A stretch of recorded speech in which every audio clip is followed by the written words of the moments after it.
Free will is not merely an abstract puzzle for academics in comfortable offices to debate.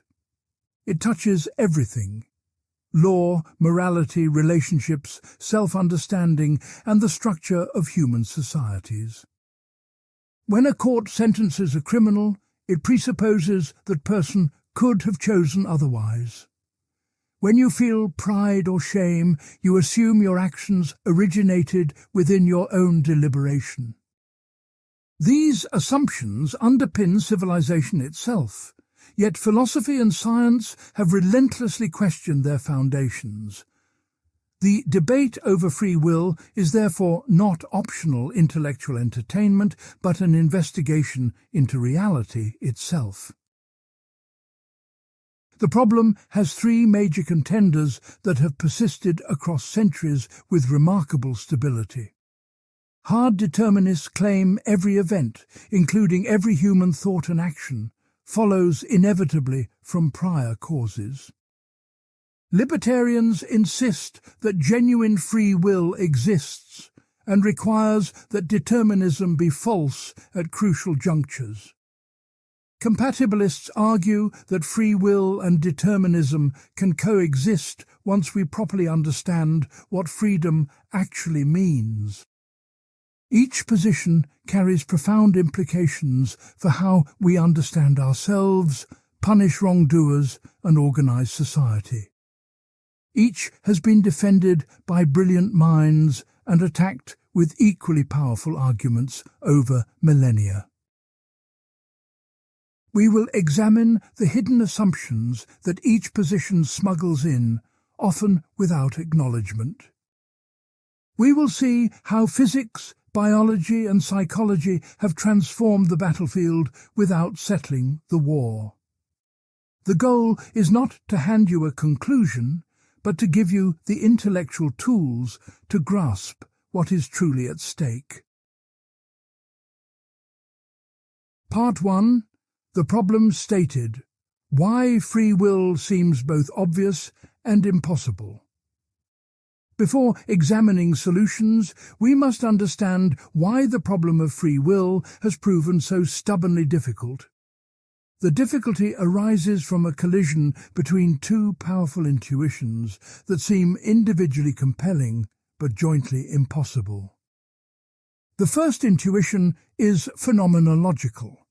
When you deliberate and choose, it feels like you are the author.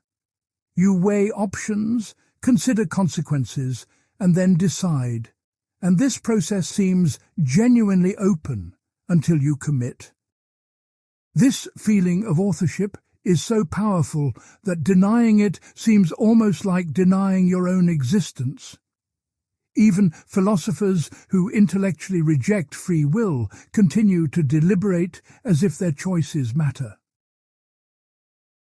The second intuition is metaphysical and concerns the causal structure of the universe we inhabit. Every event we have ever investigated scientifically has turned out to have sufficient causes that explain it. When a bridge collapses, engineers identify material fatigue, design flaws, or excessive loads as causes. When a disease spreads, epidemiologists trace transmission chains back through populations and environments. This pattern of causal explanation has been so successful that extending it seems natural and reasonable. If your brain is a physical system, then brain events should follow from prior brain states and inputs. Here, the collision becomes apparent and generates the core philosophical tension requiring resolution. If every brain event is caused by prior events, then your decisions are similarly caused by prior factors. Those prior factors were themselves caused by yet earlier factors stretching back before your birth. You did not choose your genes, your early environment, your parents, or the initial structure of your brain. The causal chain extends backward infinitely or to the origin of the universe itself with no gap. If this is so, how can you be the ultimate source of your choices rather than a link in an endless chain? The French Enlightenment philosopher Baron d'Holbach articulated this problem with devastating clarity in 1770. He argued that humans are physical beings governed entirely by the same natural laws as everything else. In his view, what we call deliberation is simply the mechanical operation of competing motives in the brain.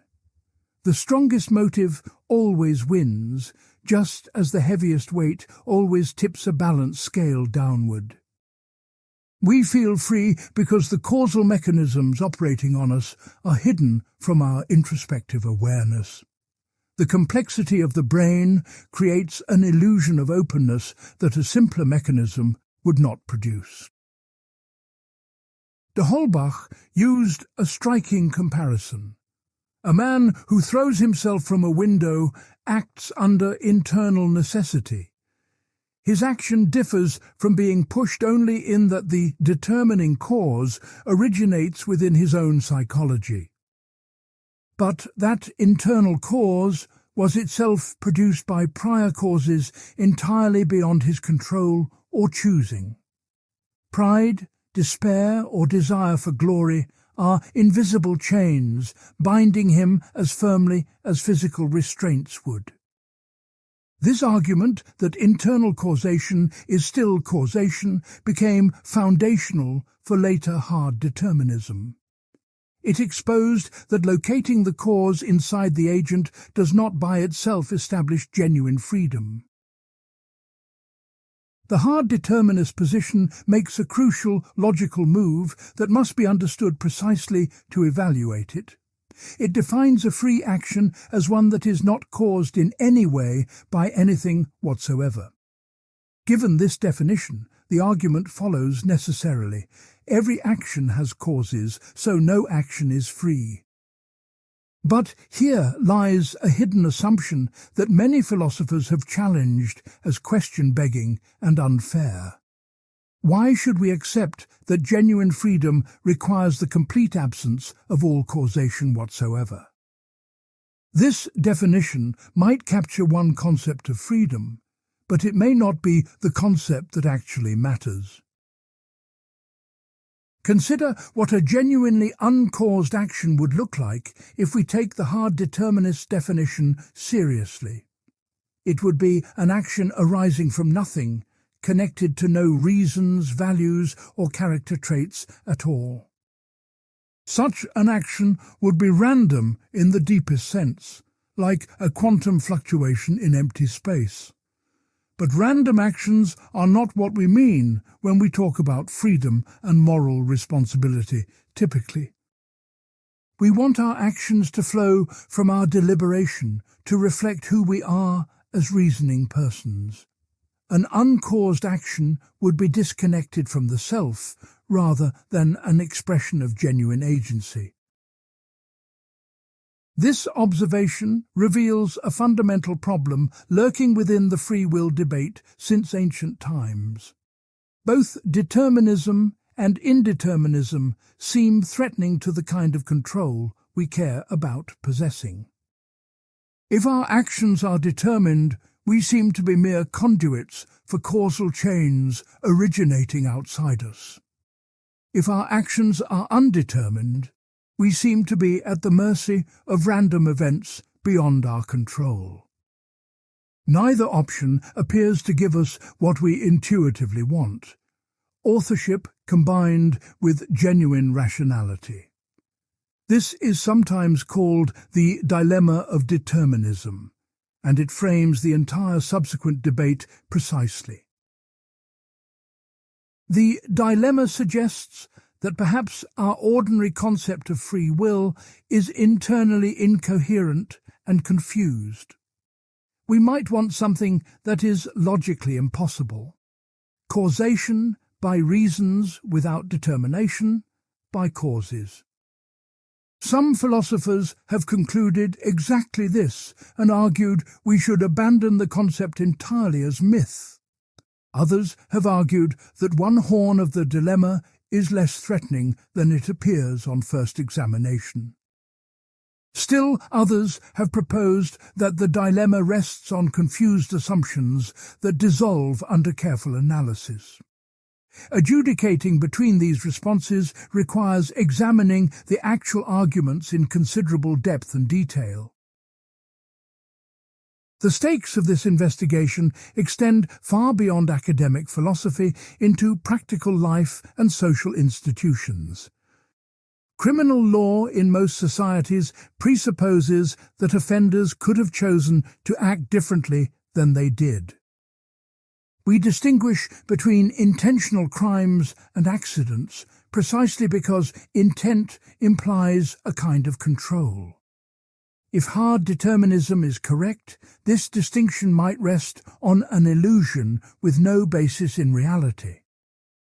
The murderer and the epileptic who harms someone during a seizure would differ only in causal complexity. Both would be equally determined by factors tracing back to events preceding their births ultimately. Personal relationships also depend heavily on assumptions about free will that rarely get examined explicitly. When you thank someone for a gift, you assume they chose to give it, rather than being compelled. When you resent someone for a betrayal, you assume they could have honored their commitment to you. Gratitude and resentment both presuppose that the other person was the genuine source of their action. If determinism eliminates this sourcehood, these emotional responses might be fundamentally misguided and inappropriate. We would be like people resenting the weather for ruining our picnic on a sunny predicted day. Yet abandoning these responses seems psychologically impossible and perhaps even morally objectionable to most people. Even philosophers who deny free will continue to feel grateful, resentful, proud, and ashamed like everyone else. This persistence of reactive attitudes despite intellectual rejection suggests something important about human nature. Perhaps these attitudes are so deeply wired that no argument can actually dislodge them from our psychology. Or perhaps their persistence indicates that we implicitly recognize something the arguments are missing fundamentally. The relationship between philosophical conclusions and lived experience is itself part of the puzzle requiring attention. We must also distinguish carefully between different questions that get conflated in popular discussions constantly. One question is metaphysical. Do humans actually have the kind of control required for free will to exist? Another question is semantic. What do we actually mean when we use the term free will in conversation? A third question is normative. What kind of control should be required for moral responsibility to apply?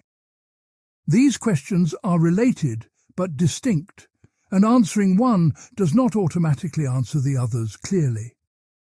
Much confusion in the debate arises from sliding between these different questions without noticing the shifts. The metaphysical question asks about the furniture of the universe and what kinds of causation actually exist.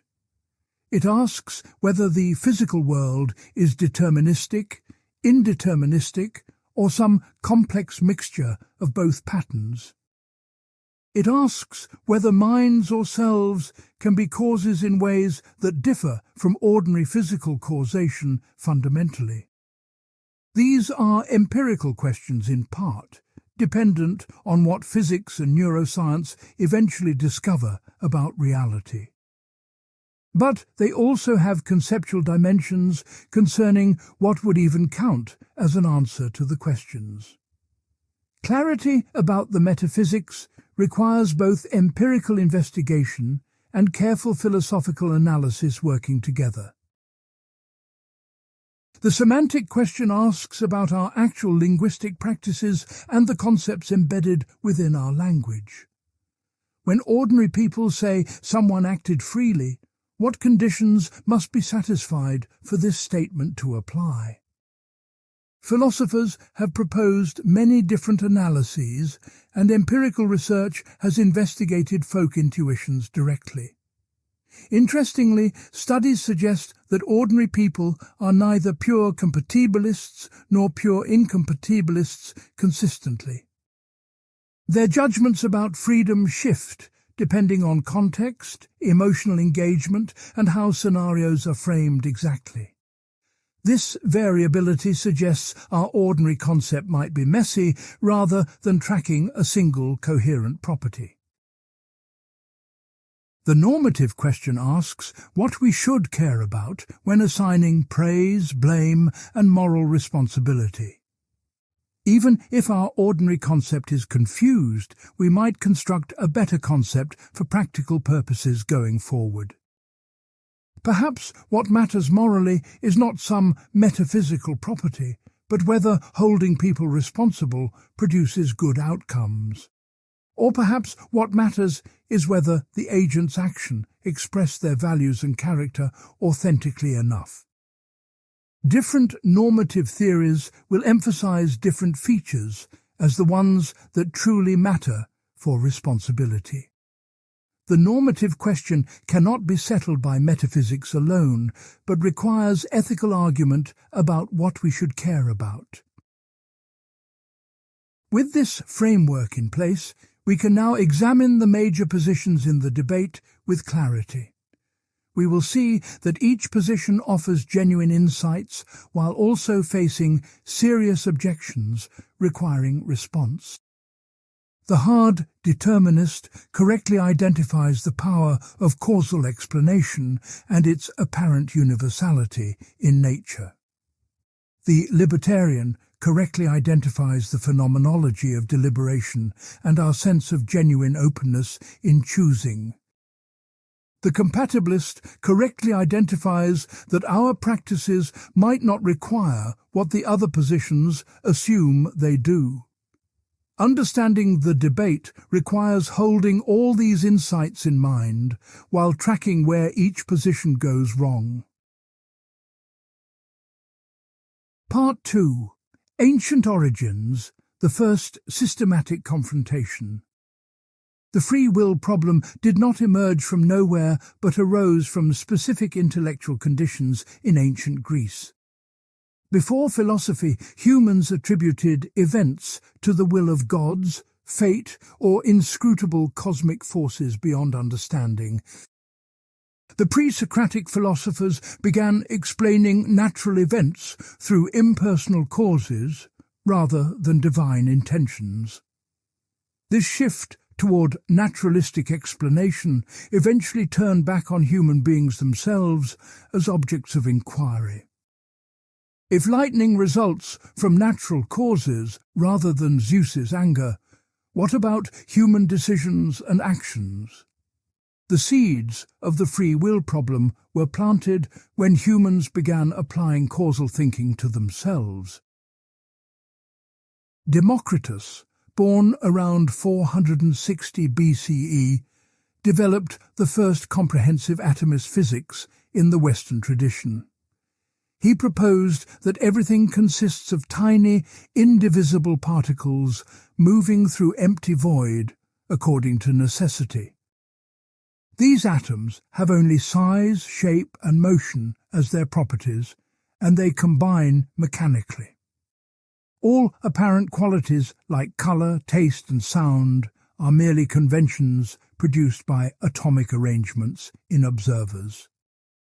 Human beings, including their souls and minds, are also composed entirely of atoms in constant motion. This picture leaves no obvious room for anything like free choice, distinct from atomic necessity operating blindly. Democritus apparently did not address what his deterministic physics implied for human freedom and responsibility directly. He wrote about ethics and seems to have held people responsible for their characters and actions normally. This silence on the tension between his physics and his ethics is itself historically significant and revealing. It suggests the free will problem as a distinct philosophical puzzle had not yet crystallized into explicit awareness. The problem required both a deterministic physics and recognition that such physics threatens something we care about. Democritus provided the first ingredient, but apparently did not perceive the threat clearly enough to address it. Aristotle, writing in the 4th century BCE, developed sophisticated analyses of voluntary action and moral responsibility. He distinguished between actions done from ignorance, under compulsion, and those done voluntarily with full knowledge. For Aristotle, an action is voluntary when its origin lies within the agent who knows the particular circumstances. Actions done under external compulsion or from ignorance of relevant facts do not merit praise or blame properly. This analysis focuses on the source of action rather than on whether alternative possibilities existed metaphysically. Aristotle asks whether the action came from the agent's own character and reasoning or from external force. Scholars debate whether Aristotle was a determinist, a libertarian, or something else entirely in his metaphysics. His texts contain passages that can be read as supporting each interpretation with some degree of plausibility. He clearly believed that character shapes action and that character itself develops through habituation over time. Your repeated choices create dispositions that then influence your subsequent choices in recognizable patterns consistently. This raises a question. If your character determines your choices and your character was shaped by prior factors, the regress problem that later troubled the debate seems implicit in Aristotle, even if not explicitly addressed. Aristotle's most relevant discussion for the free will debate concerns deliberation and the realm of contingency. He argued that we only deliberate about things that are genuinely up to us and could go either way. We do not deliberate about the past, about necessary truths, or about what lies entirely beyond our power. This suggests Aristotle believed in genuine contingency in the realm of human action, as opposed to strict necessity. The future is not yet fixed in the way the past is fixed, and deliberation helps determine which future actualizes. This view makes deliberation genuinely efficacious rather than a mere epiphenomenal shadow of underlying determinism. However, Aristotle never explicitly confronted the question of whether physical determinism undermines this picture. He operated with a teleological physics, where natural objects have inherent purposes guiding their development. This framework differs fundamentally from the mechanistic atomism that generates the free will problem most acutely. Acorns grow into oak trees because that is what acorns are for, not merely because prior causes mechanically necessitate it. Human beings, similarly, have natural ends, including the exercise of reason and the achievement of flourishing.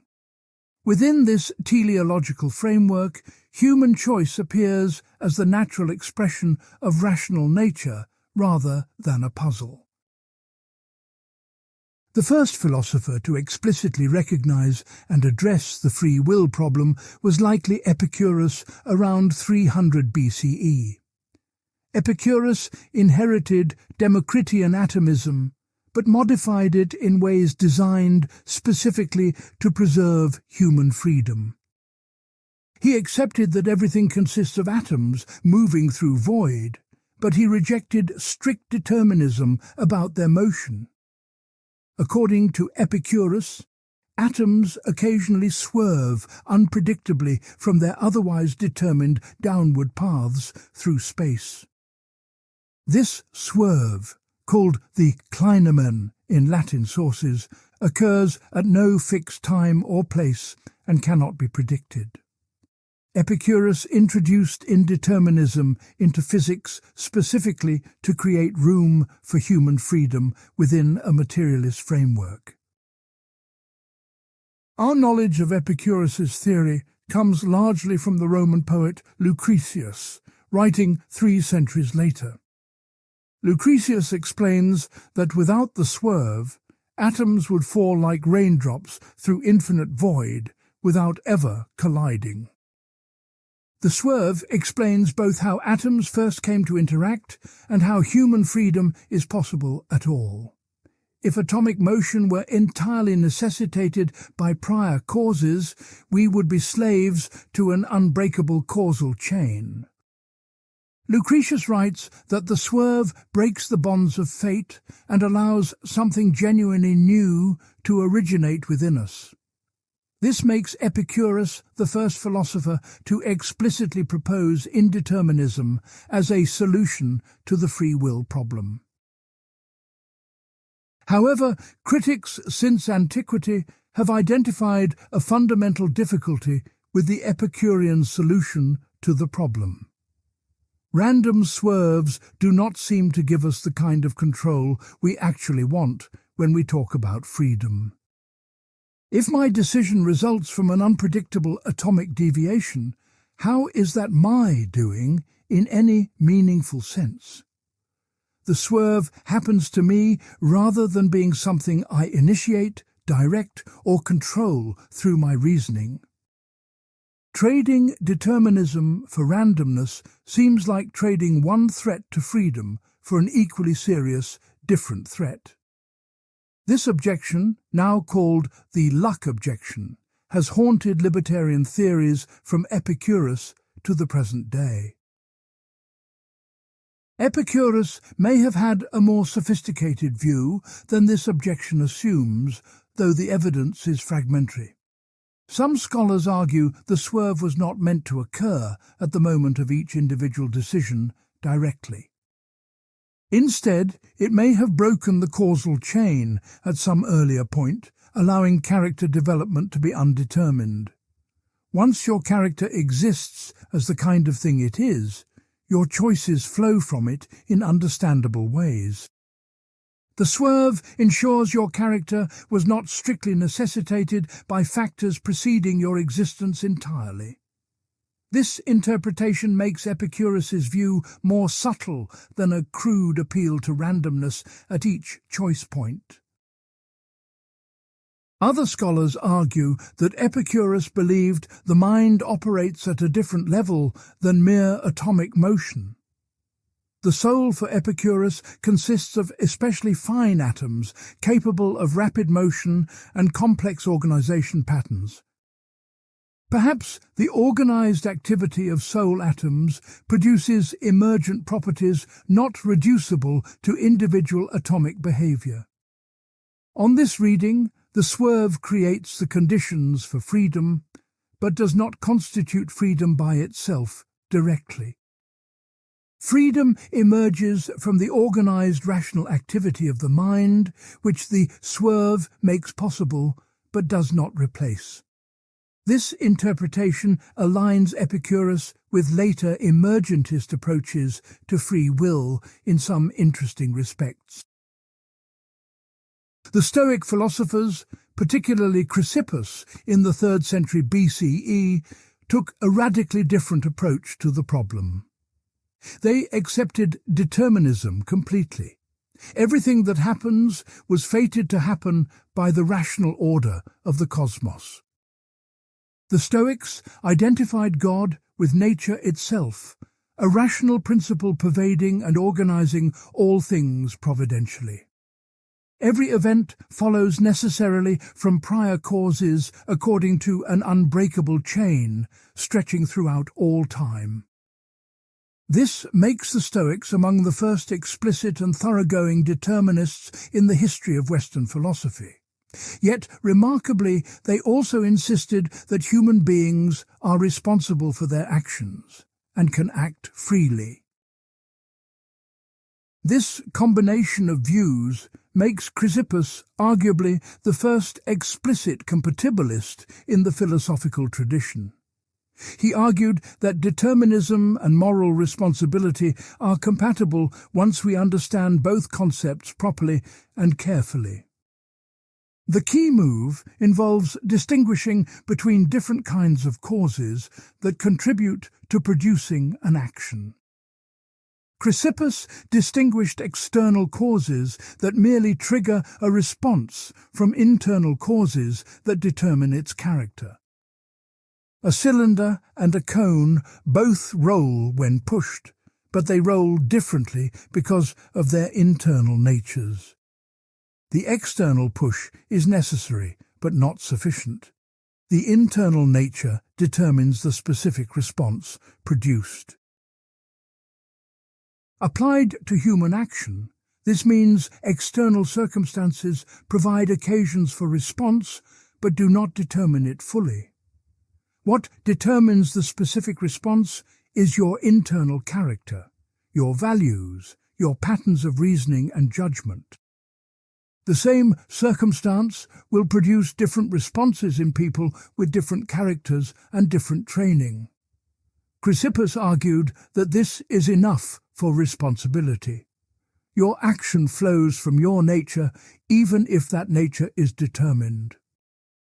What matters is not that you could have done otherwise in some absolute metaphysical sense without qualification. What matters is that the action came through you, reflecting your own rational assent to the impression received. The Stoics developed a sophisticated psychology to flesh out this picture of determined but responsible human action. When you encounter a situation, you receive an impression that represents the situation in a certain light interpretively. This impression might represent the situation as dangerous, as an opportunity, as an insult, or however it appears. You then either assent to this impression, accepting its representation, or withhold assent and reject it critically. Action follows from assent. If you assent to the impression that this situation requires fleeing, you will flee. The crucial point is that assent is your act, an exercise of your rational faculty, not something imposed externally. Critics raised an obvious objection. If your character was itself determined by prior causes, how is assent truly yours? You did not choose your initial temperament, your early environment, or the experiences that shaped your development. The Stoics responded that this regress does not undermine responsibility, as they understand it legitimately conceived. What matters is that the proximate cause of action is your own rational nature, not external compulsion or force. A dog tied to a cart is pulled along whether it wants to go or not, with no role for its own nature. A human being assents or withholds assent based on how circumstances appear to their own reasoning faculty specifically. Chrysippus also addressed the lazy argument, which tries to derive practical paralysis from deterministic premises directly. The argument runs, if I am fated to recover from illness, I will recover whether I call the doctor or not. If I am fated to die from illness, I will die whether I call the doctor or not, regardless of my actions. Either way, calling the doctor makes no difference, so I might as well stay in bed and do nothing at all. This argument, if sound, would make determinism self-undermining by eliminating any reason to act on anything. Chrysippus recognized that he needed to show why determinism does not have this absurd practical implication clearly. His response introduced the important concept of co-fated events that are linked together within the causal order. Your recovery is not fated independently of all other events. It is fated together with calling the doctor. The fate that includes your recovery also includes the causes that bring recovery about, including your seeking treatment. You cannot separate the effect from its causes and then ask whether the causes make a difference to it. The causal chain is a unified whole, and your actions are genuine links within that chain, not outside it. Determinism does not make your actions irrelevant. It makes them necessary parts of how fate unfolds through time. This Stoic response to the lazy argument remains influential and appears in modern compatibilist discussions regularly. It shows that determinism need not lead to fatalistic resignation or undermine practical reasoning about what to do. Your deliberation is itself part of the determined causal order, contributing to outcomes that depend upon it. The fact that the outcome is determined does not mean it would occur without the deliberation that produces it. Compatibilists ever since have emphasized this point against those who think determinism makes deliberation pointless and hollow. Deliberation matters because it is causally efficacious, not despite being part of the deterministic causal order. The ancient debate between Epicureans and Stoics established a pattern that persists to the present day, essentially. Libertarians follow Epicurus in thinking freedom requires some break in the deterministic causal chain somewhere. Compatibilists follow the Stoics in thinking freedom is about the right kind of causation, not the absence of causation. Each side can point to genuine insights, our sense of open possibilities and our sense of acting from our own natures. The difficulty is that each insight seems to exclude the other when pushed to its logical extreme consistently. Finding a stable resting point that honors both insights has proven extraordinarily difficult across 2 millennia of effort. Part 3. Medieval Transformations, God, Foreknowledge, and the Will. The rise of Christianity transformed the free will debate by introducing a new form of determinism, divine providence. The God of Christianity is omniscient, knowing everything past, present, and future, with perfect, infallible certainty. He is also omnipotent, creating and sustaining everything that exists through his continuous willing activity at each moment. And he is providential, guiding history toward ends he has chosen from before the foundation of the world itself. These attributes generate a theological version of the determinism problem that medieval philosophers struggled with intensely. If God knows what you will do tomorrow, it seems that what you will do tomorrow is already fixed and settled. The argument for theological fatalism runs as follows with apparent logical force and validity on its face.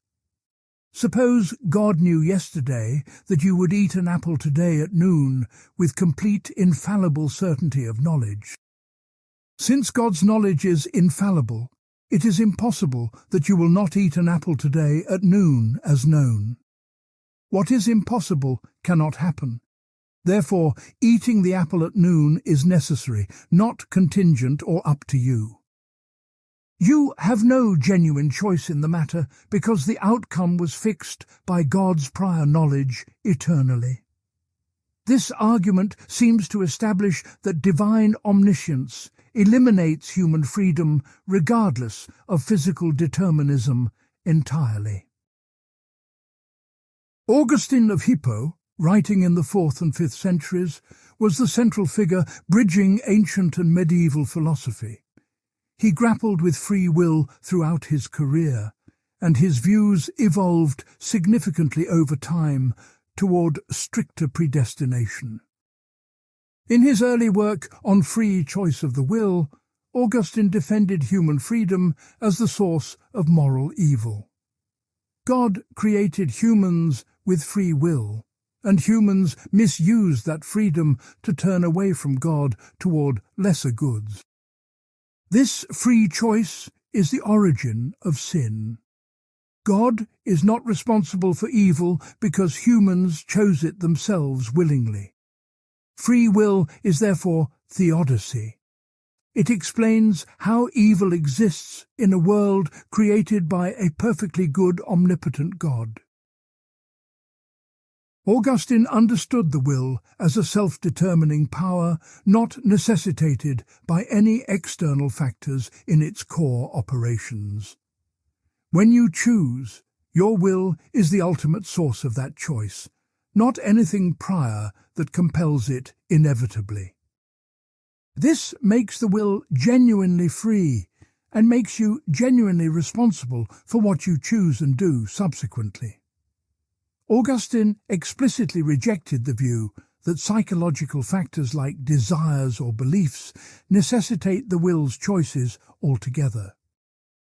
The will can resist desire, can choose against apparent self-interest, can turn toward God or away from God freely.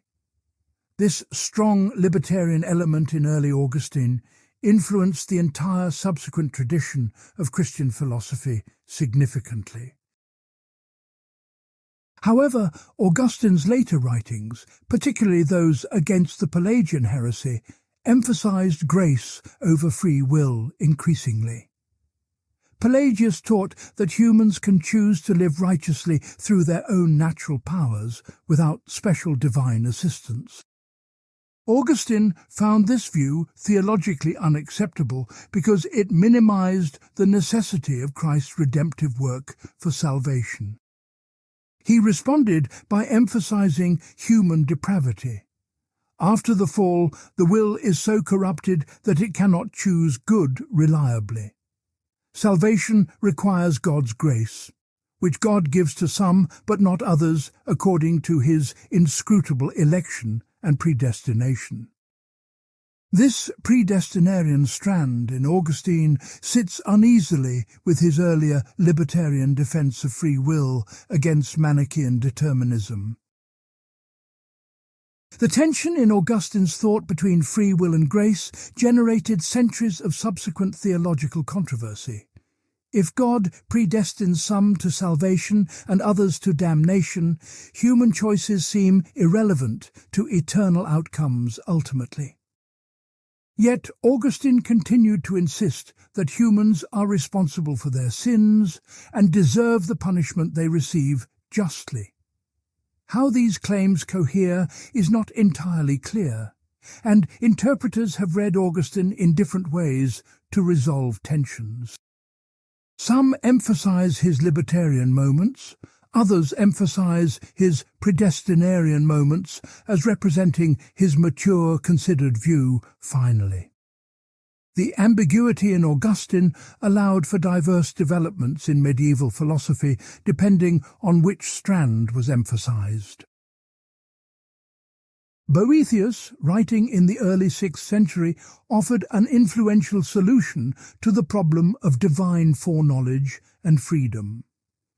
His Consolation of Philosophy argued that God's knowledge is not really foreknowledge in the way we understand that term. God exists outside of time altogether, seeing all of history in an eternal present that has no before or after. From God's eternal perspective, your eating the apple is not future, but simply is, present to God's timeless awareness. This means God does not know ahead of time what you will do in a way that determines your action causally. God simply sees what you do freely, the way we might observe someone acting freely without thereby causing their action. The Boethian solution attempts to dissolve the problem rather than solve it by showing the premises are confused. Foreknowledge implies temporal priority, but God has no temporal priority because God exists outside time entirely. The necessity involved is merely the necessity of the present, not a necessity imposed on the action from before it. When you see someone sitting, they are necessarily sitting at that moment, but this does not mean their sitting was predetermined. Similarly, God's eternal seeing of your action does not predetermine it, but simply observes what you freely choose to do. Your freedom is preserved because the divine knowledge does not causally influence your choice in any threatening way. Critics have questioned whether the Boethian solution actually works once examined carefully and in sufficient detail.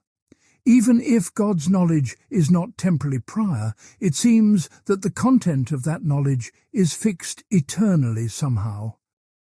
If God eternally knows that you eat the apple, then it is eternally true that you eat the apple necessarily. How can your choice be genuinely open if there is an eternal fact about what you will choose already existing? The Boethian move changes the temporal relations, but may not address the deeper logical point about fixed truth values. This objection motivated later medieval thinkers to develop alternative approaches to the foreknowledge problem quite differently. Thomas Aquinas, the dominant figure of 13th century philosophy, synthesized Aristotelian philosophy with Christian theology systematically. He developed a sophisticated account of human action that combined Aristotelian naturalism with Augustinian theology about grace and freedom. For Aquinas, the will is the rational appetite. It is the faculty by which we desire things understood as good under reason's guidance. The will necessarily seeks the good in general, but has freedom regarding particular goods that are not perfect happiness itself. No finite good compels the will, because no finite good exhausts the will's infinite capacity for the perfect good alone. Aquinas accepted a version of the Boethian solution regarding divine knowledge and human freedom existing together compatibly. God's eternal knowledge observes rather than causes human choices, so foreknowledge does not eliminate creaturely freedom actually. But Aquinas also emphasized divine providence and the efficacy of grace in ways that created tensions within his system. God's grace is always efficacious. When God gives grace to move the will toward good, the will infallibly moves accordingly. Yet this movement is supposed to be free, not coerced, because grace works by inclining the will from within itself gently. How infallible efficacy and genuine freedom coexist is a question that divided Aquinas' later followers into opposing camps sharply. John Duns Scotus, writing at the turn of the 14th century, developed the most robustly libertarian view in medieval philosophy. He argued that the will is by nature such that nothing other than the will itself is the total cause of its activity. External factors, including reasons, desires, and even divine grace, cannot determine the will without the will's own self-determination. The will has a radical freedom that Scotus called its native indifference between alternative possible courses of action and inaction. Even at the very moment of choosing, it remains possible that the will could choose otherwise than it actually does freely. This view made Scotus the strongest medieval defender of libertarian free will against all forms of determinism, theological or natural. Scotus developed his view partly in response to what he saw as an excessive intellectualism in Aquinas' account of will. For Aquinas, the intellect presents goods to the will, and the will necessarily follows the intellect's judgment about what is best. Scotus objected that this makes the will a mere servant of the intellect with no independent power of its own genuinely. He insisted that the will can choose against what the intellect judges best, demonstrating its radical self-determining freedom. This voluntarism, emphasizing will over intellect, became influential in later medieval and early modern philosophy broadly. It also shaped theological views about God, whose will Scotus saw as the ultimate source of moral law rather than divine reason. William of Ockham, another 14th-century thinker, addressed the foreknowledge problem with characteristic logical rigor and precision. He rejected the Boethian solution and argued that God does have knowledge of future contingent events, properly speaking. Yet Ockham maintained that this foreknowledge is compatible with genuine contingency in the events that God foreknows obtaining. His solution involved distinguishing between necessity of the consequence and necessity of the consequent in logical reasoning. It is necessary that if God knows you will eat the apple, then you will eat the apple as a matter of logical consequence. But it does not follow that your eating the apple is itself necessary. Only the conditional connection is necessary here. Ockham also argued that statements about future contingents are not yet true or false in the way present statements are true or false. There is no present fact that makes it true now that you will eat the apple tomorrow with complete determination. God's knowledge of future contingents is therefore not knowledge of a presently existing fact about the future at all. How exactly God knows future contingents without there being present truth-makers for that knowledge remains somewhat mysterious, however. Ockham acknowledged this mystery, but denied that it undermines either divine omniscience or human freedom in itself legitimately. Some truths about how God's knowledge works may simply exceed human comprehension, given our finite cognitive capacities overall. The medieval debate established several distinctions and options that remain live in contemporary philosophy of religion today. The Boethian move to divine timelessness continues to have defenders who find it the most satisfying resolution available. The Ockhamist move distinguishing types of necessity has been developed in sophisticated ways using modern modal logic tools. Open theism, a contemporary view, follows a different path, denying that God knows future free actions because there is nothing yet to know. This preserves freedom at the cost of limiting divine omniscience in ways traditional theists find unacceptable doctrinally. The medieval period thus bequeathed a rich set of options for thinking about freedom and divine knowledge still debated actively. Beyond the foreknowledge problem, medieval philosophy contributed the concept of the will as a distinct faculty requiring analysis. Ancient philosophers talked about choice, deliberation and action, but did not isolate a separate faculty called the will distinctly. The Latin voluntas, from which we get volition and voluntary, became a technical term for this faculty in medieval thought. The will came to be understood as the faculty of rational self-determination, the power by which agents originate their actions freely. This faculty psychology shaped all subsequent discussion by providing the vocabulary and conceptual framework for the debate continuing. Even philosophers who reject faculty psychology often frame their views as accounts of what the will really is or does, essentially. Part 4. Early Modern Foundations, Mechanism, Necessity, and the Passions. The scientific revolution of the 17th century transformed the free will debate by introducing a new mechanistic worldview. Galileo, Descartes, and Newton replaced Aristotelian teleological physics with mathematical laws governing matter in motion mechanically. In this new picture, physical objects have no inherent purposes. They simply move according to deterministic mathematical equations, always.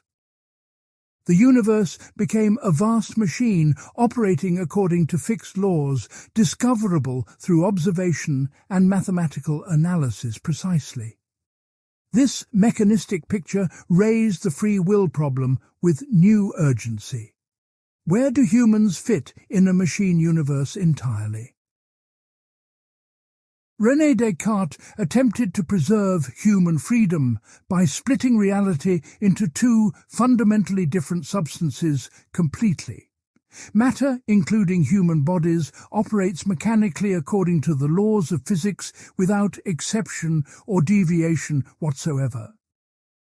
But mind is an entirely different substance, unextended and not subject to mechanical laws governing extended physical matter at all. The human being is a union of these two substances, a mechanical body connected to an immaterial free mind mysteriously. Human freedom is located in the mind, which can initiate actions through the body without being determined by physical causes. This Cartesian dualism became the dominant framework for thinking about mind and freedom in the early modern period initially.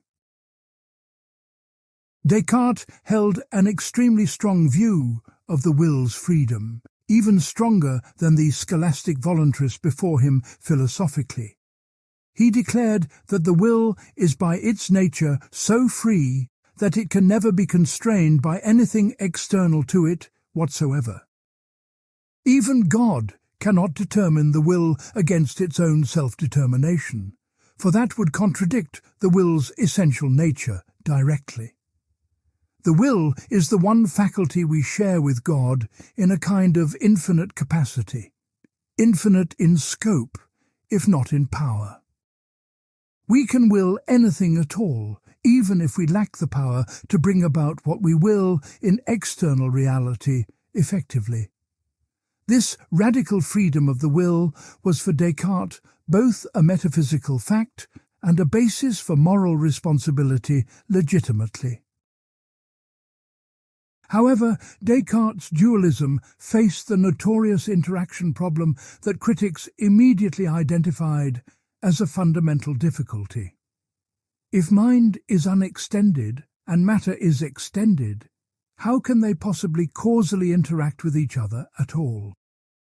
Physical causation works through contact and impact, but an unextended mind has no surface to contact or be impacted upon. When I decide to raise my arm and my arm rises, something in my mind must cause something in my body somehow. Descartes located the interaction in the pineal gland, but this merely relocates the mystery rather than solving it satisfactorily. How an immaterial thought causes physical movements in the pineal gland remains entirely unexplained by anything in Descartes' system. This interaction problem motivated alternative approaches that avoided dualism while trying to preserve some account of freedom. Thomas Hobbes rejected Cartesian dualism completely, arguing that everything, including the mind, is entirely material and physical. Thought is simply motion in the brain. There is no separate mental substance requiring mysterious interaction with body at all. This materialist view committed Hobbes to determinism. The brain operates according to the same mechanical laws as everything else physically. Human actions are therefore determined by prior causes, just as mechanical events throughout the rest of nature are determined. Hobbes accepted this conclusion, but argued it is compatible with a meaningful sense of liberty, properly understood and defined. Hobbes defined liberty as the absence of external impediments to motion and action in our daily practical lives, actually. A free person is one who is not in chains, not imprisoned, not physically restrained from doing what they want to do externally. This definition makes liberty entirely compatible with determinism, because determined actions can still lack external impediments blocking them. When I walk to the kitchen determined by my hunger, I am free in Hobbes's sense, because nothing external prevents my walking there.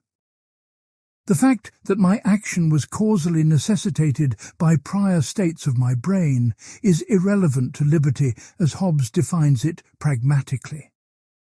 This compatibilist move redefines freedom rather than denying determinism, and became foundational for the tradition following Hobbes subsequently.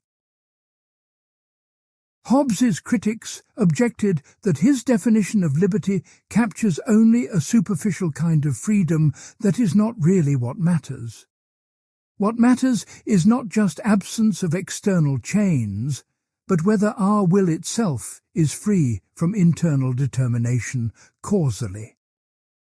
A person brainwashed into wanting something might lack external impediments, yet still seem unfree in a deeper, important sense, genuinely. Hobbes responded that this deeper sense of freedom is incoherent because it would require the will to be uncaused entirely. An uncaused will would be a will operating by pure chance, which is no freedom at all, but mere randomness capriciously. The demand for freedom of the will, as opposed to freedom of action, is therefore confused according to Hobbes's analysis thoroughly. Baruch Spinoza went even further than Hobbes in rejecting free will and embracing comprehensive deterministic necessity throughout all reality. For Spinoza, there is only one substance, which he called God or nature, and everything is a mode of this single substance. Everything that happens follows necessarily from God's eternal nature with the same necessity as mathematical truths following from axioms. There is no contingency anywhere in the universe. Whatever happens is the only thing that could possibly have happened necessarily. This includes all human thoughts and actions. They follow from prior causes with geometric necessity throughout all time eternally. Spinoza concluded that free will is an illusion produced by ignorance of the causes that actually determine our behavior completely. Spinoza offered a famous analogy. Imagine a stone thrown through the air that suddenly became conscious while still flying. The stone might think it was continuing to fly by its own free choice, since it feels the impulse to continue onward. But we know the stone's motion is determined entirely by the force of the throw and the laws of physics governing motion. The stone's feeling of freedom would be an illusion produced by ignorance of the real mechanical causes of its trajectory. Humans are in exactly this position, according to Spinoza. We feel free because we are ignorant of what truly determines us causally. If we knew all the causes of our thoughts and actions, we would see they are just as necessitated as the flying stone. Yet Spinoza did not conclude that all human conditions are equally valuable or that nothing matters given this deterministic framework. He distinguished between bondage and freedom, but he meant something different by freedom than the libertarians meant by that term. Bondage is being determined by external causes and passions that do not flow from our own rational understanding genuinely. Freedom is being determined by our own adequate ideas and rational understanding of ourselves and the world around us clearly. The free person is not uncaused, but is caused by internal rational activity rather than external forces and confused passions primarily. This rationalist redefinition of freedom as rational self-determination influenced Kant and later compatibilists significantly and deeply. Gottfried Wilhelm Leibniz developed a more complex metaphysics that tried to preserve both determinism and meaningful human freedom together. He believed in absolute determinism at the level of fundamental reality. God chose to create the best of all possible worlds necessarily. Everything in this world was determined from eternity because God's perfect goodness required choosing this particular optimal world to create. Yet Leibniz distinguished between different kinds of necessity to argue that human actions remain contingent in an important sense nonetheless. They are morally necessary given God's choice of this world, but they are not logically or metaphysically necessary in themselves, absolutely. God could have created a world where you act differently. He simply chose not to because this world is optimally good overall. Leibniz also developed the concept of sufficient reason into a universal principle governing all of reality comprehensively without exception. For everything that exists and everything that happens, there is a sufficient reason why it is so and not otherwise completely. This principle seems to entail determinism. If there is always a sufficient reason, then outcomes are fully determined by their reasons. Leibniz accepted this, but argued that being determined by reasons is compatible with freedom properly understood and characterized accurately. A free being is one determined by internal reasons rather than external compulsion, following its own nature rather than alien force. This distinction between internal and external determination echoes the Stoics and anticipates later compatibilist analysis quite directly and closely. David Hume, writing in the 18th century, offered the most influential empiricist treatment of the free will problem in the tradition. He argued that the entire debate rests on confusions that dissolve once we analyze our concepts carefully and precisely enough. When we introspect on our willing, we find nothing but a sequence of impressions and ideas linked by custom and association. There is no separate power of will distinct from these mental events. The will is just a name for certain kinds of mental events. Asking whether the will is free is therefore confused because it treats the will as a thing that could have properties like freedom. The real question is whether human actions are caused, and whether such causation is compatible with moral responsibility, practically speaking. Hume argued that actions obviously are caused, and that we constantly presuppose this in our reasoning about human behavior normally. We predict what people will do based on their characters, expect certain responses given certain situations, and hold people accountable accordingly. If actions were uncaused, these predictions would be impossible, and holding people responsible would make no sense at all rationally. Responsibility presupposes a connection between character and action. Random actions disconnected from character are not things we blame anyone for legitimately. Therefore, causation of actions is not only compatible with responsibility, but is actually required for responsibility to make sense coherently.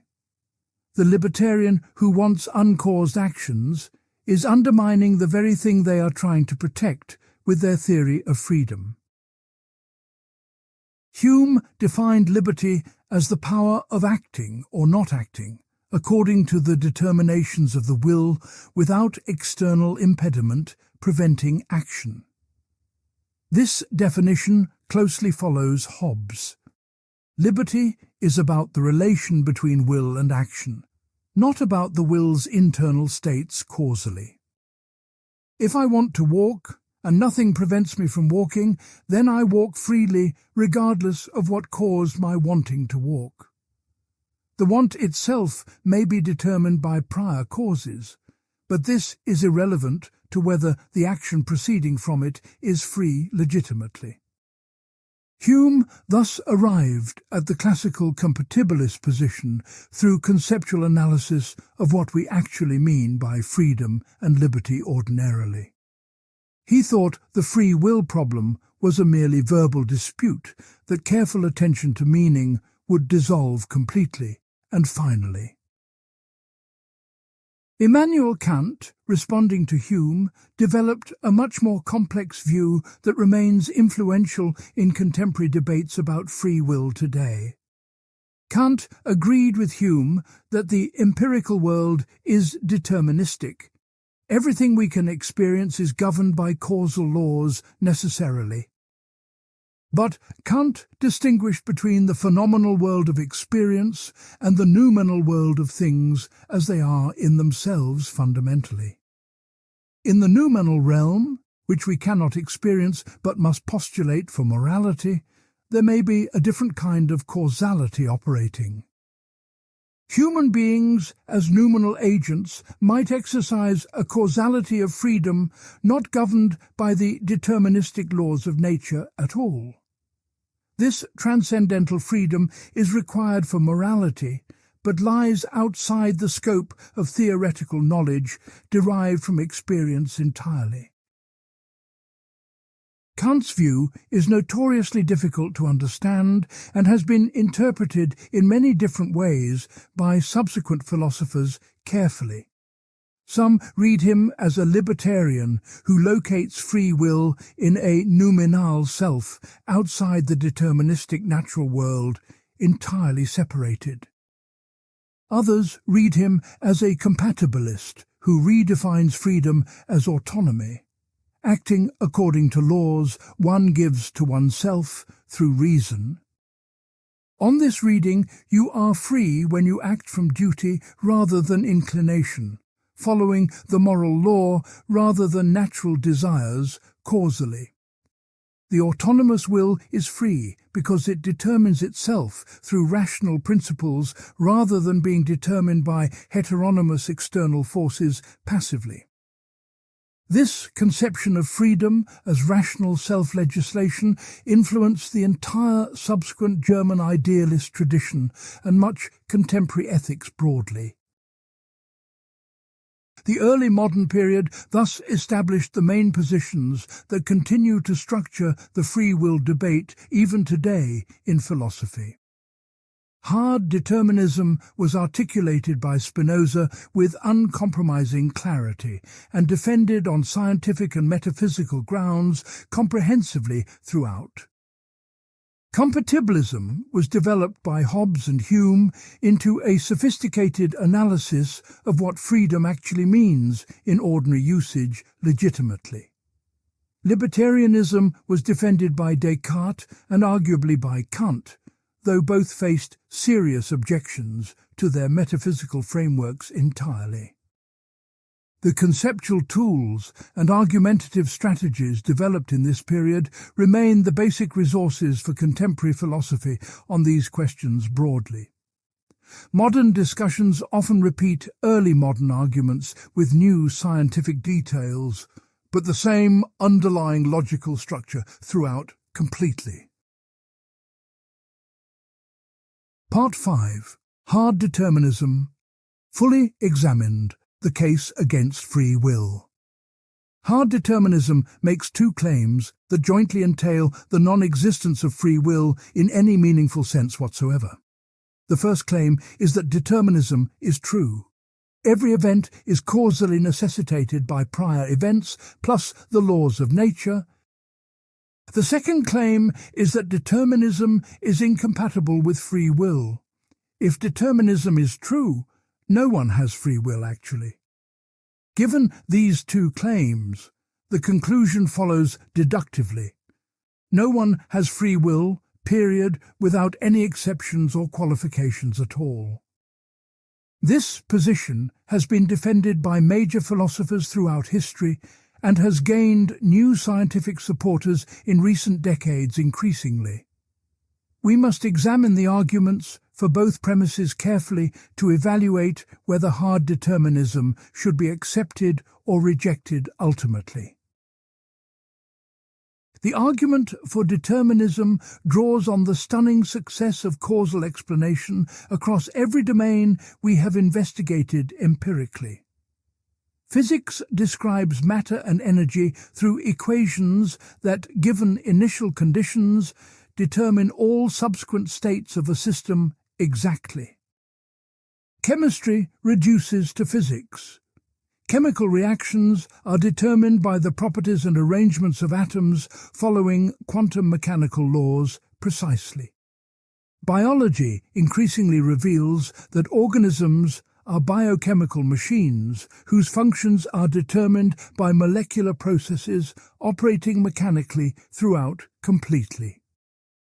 Neuroscience shows that mental events correlate with and depend on brain processes that are themselves biochemical and ultimately physical at base. The pattern strongly suggests that determinism extends everywhere, including into the human mind and the processes that generate our choices. Baron de Holbach articulated the case for universal determinism in 1770 with arguments that remain compelling to many philosophers today still. He observed that we are physical beings composed of matter organized in certain ways according to natural physical laws completely. We did not choose our bodies, our brains, our initial psychological constitutions, or the environments that shaped our early development at all. Our habits form through influences beyond our control. Parental training, social pressure, accidental experiences that shaped our neural wiring causally. Even our ideas and thoughts occur involuntarily, arising from associations and processes we did not choose and cannot fully control consciously. At no point in the causal chain does anything happen that is not determined by factors that ultimately trace back before our births entirely. D'Holbach addressed the objection that we can sometimes resist our inclinations and act against our strongest desires with effort. He responded that this resistance occurs only when our history has created habits and dispositions that make such resistance possible for us. A person raised to value self-control will have different response patterns than someone raised without such training in their background entirely. The capacity to resist inclination is itself a product of prior causes that the person did not choose or control in themselves originally. What appears to be free resistance is actually the victory of one determined motive over another determined motive in competition internally. The person takes credit for the outcome, but they did not create the conditions that made that outcome possible at all causally. The hard determinist explains our feeling of freedom as an illusion produced by the complexity of our own causal mechanisms internally. We do not perceive the chains of causation operating in our brains because they are too intricate to track consciously and directly. D'Holbach wrote that if our mental mechanism were simpler, we would perceive that all our actions are strictly necessary throughout.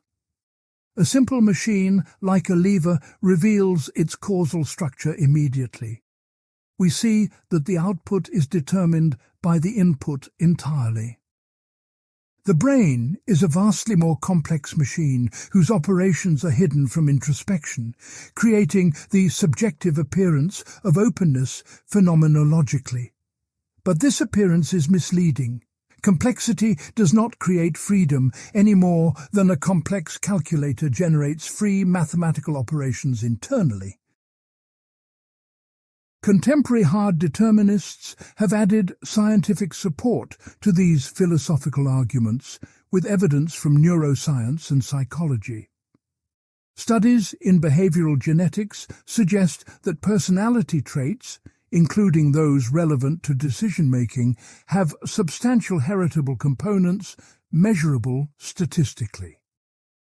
Twin studies show that identical twins raised apart are remarkably similar in personality, preferences, and life outcomes, despite different environments encountered. This suggests that genetic factors we did not choose play a major role in determining who we are and how we decide things overall. Environmental factors also shape us. Early childhood experiences, nutrition, education, and countless contingencies that were not our doing at all historically. By the time we reach adulthood and begin making significant choices, we are already thoroughly shaped by factors entirely beyond our control causally. Neuroscience has revealed that damage to specific brain regions dramatically alters personality, judgment, and decision-making capacity in individuals affected. The famous case of Phineas Gage showed that frontal lobe damage transformed a responsible worker into an impulsive, unreliable person, almost immediately. This demonstrates that what we call character is dependent on brain structure that we did not design or choose at all willingly. If your sense of responsibility can be destroyed by a metal rod through your brain, it was never really yours in any deep sense.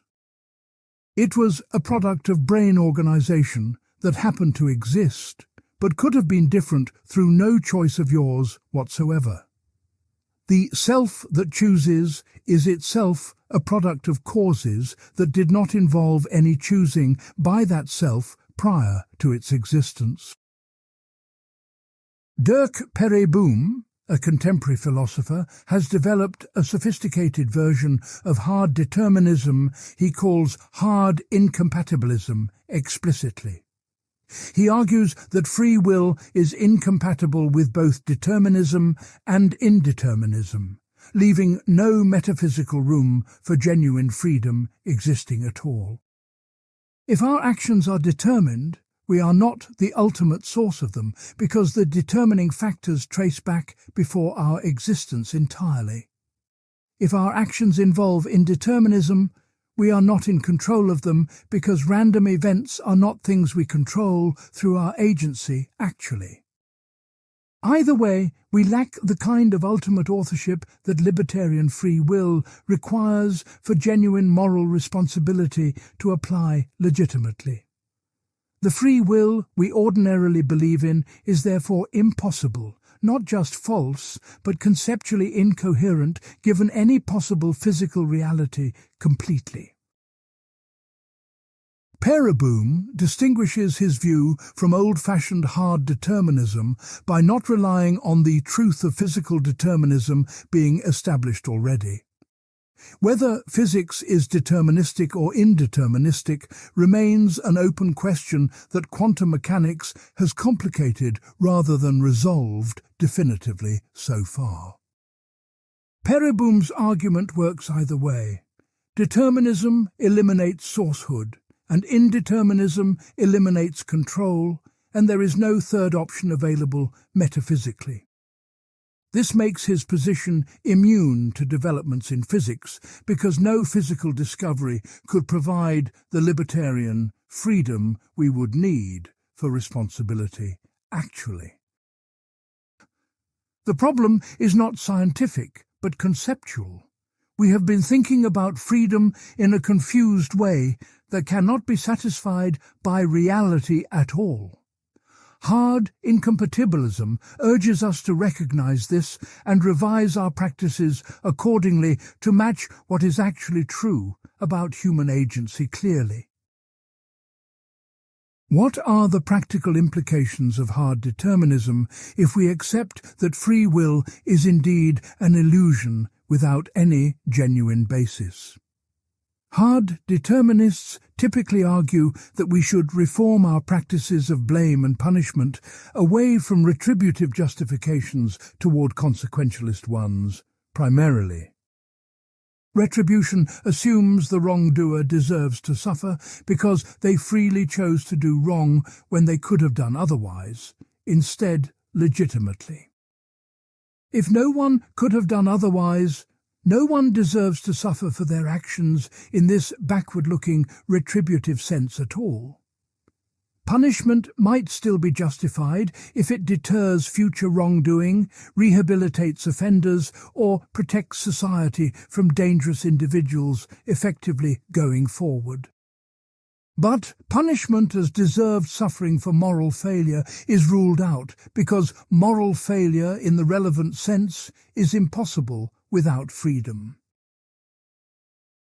Hard determinists argue that this revision would make our practices more humane without sacrificing effectiveness in achieving social goods overall. We would treat criminals more like people with diseases requiring treatment rather than evildoers deserving punishment for their freely chosen wrongdoing morally. This does not mean releasing all criminals. Dangerous individuals would still need to be restrained for public safety reasons, practically speaking. But the attitude would shift from anger and retribution to understanding and prevention focused on future outcomes rather than past desert, legitimately. Perry Boom argues that we would actually become more compassionate once we recognize that wrongdoers did not ultimately author their own bad characters freely.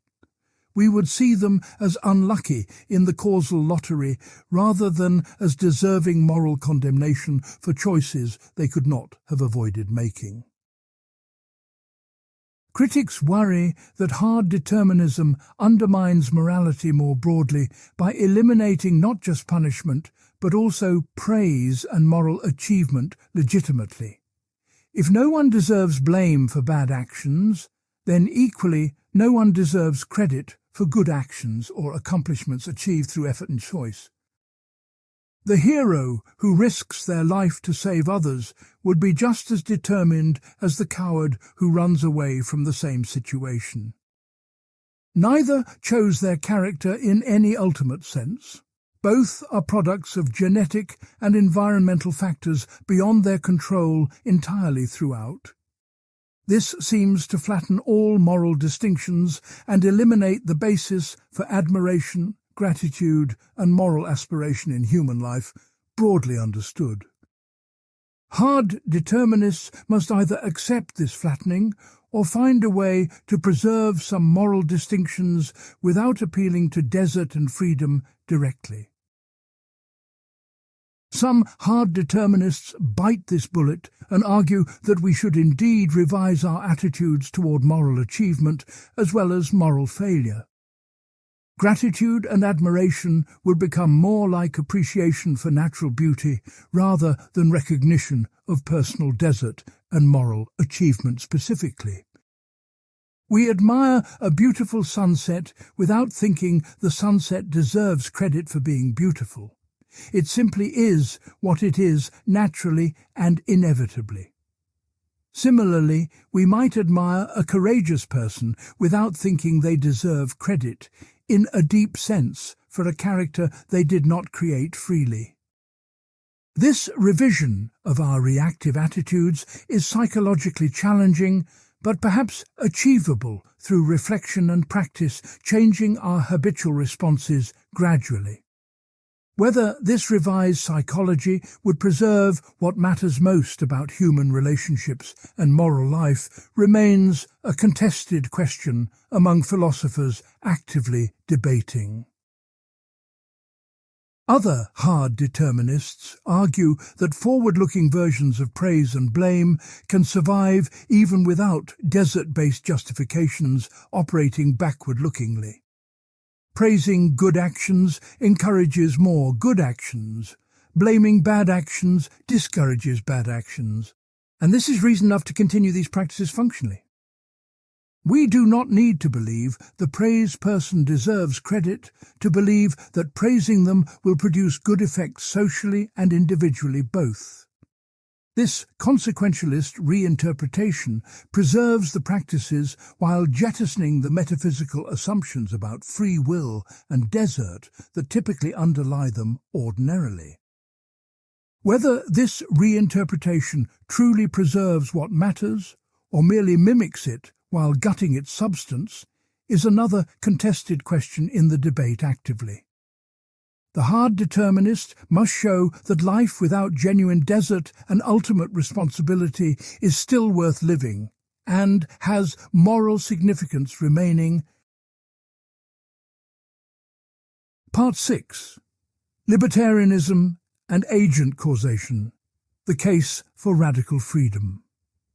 Libertarianism about free will holds that humans possess genuine freedom, requiring that determinism be false at crucial choice points. This is not political libertarianism about government. The philosophical term predates the political usage and concerns metaphysical freedom specifically. Libertarians agree with hard determinists that free will is incompatible with determinism, accepting the incompatibilist premise of the debate fully. But they deny that determinism is true universally. They think indeterminism obtains, at least in the realm of human choice and action, relevantly. This indeterminism creates space for a kind of authorship and control that determined beings could never possess genuinely in their view. The challenge for libertarians is to explain how indeterminism provides freedom rather than mere randomness, undermining control entirely. The simplest libertarian view locates free will directly in quantum indeterminacy, operating somehow within the brain during decision-making processes. Quantum mechanics shows that some physical events are not determined by prior physical states, but occur with mere probability values instead. Perhaps these quantum events in neurons create the indeterminacy needed for free will to exist in human decision-making actually occurring. If the outcome of a decision depends partly on a quantum event that was not determined, then the decision itself is not determined either. This would falsify determinism and create room for something other than prior causes to influence what happens in our choices made freely.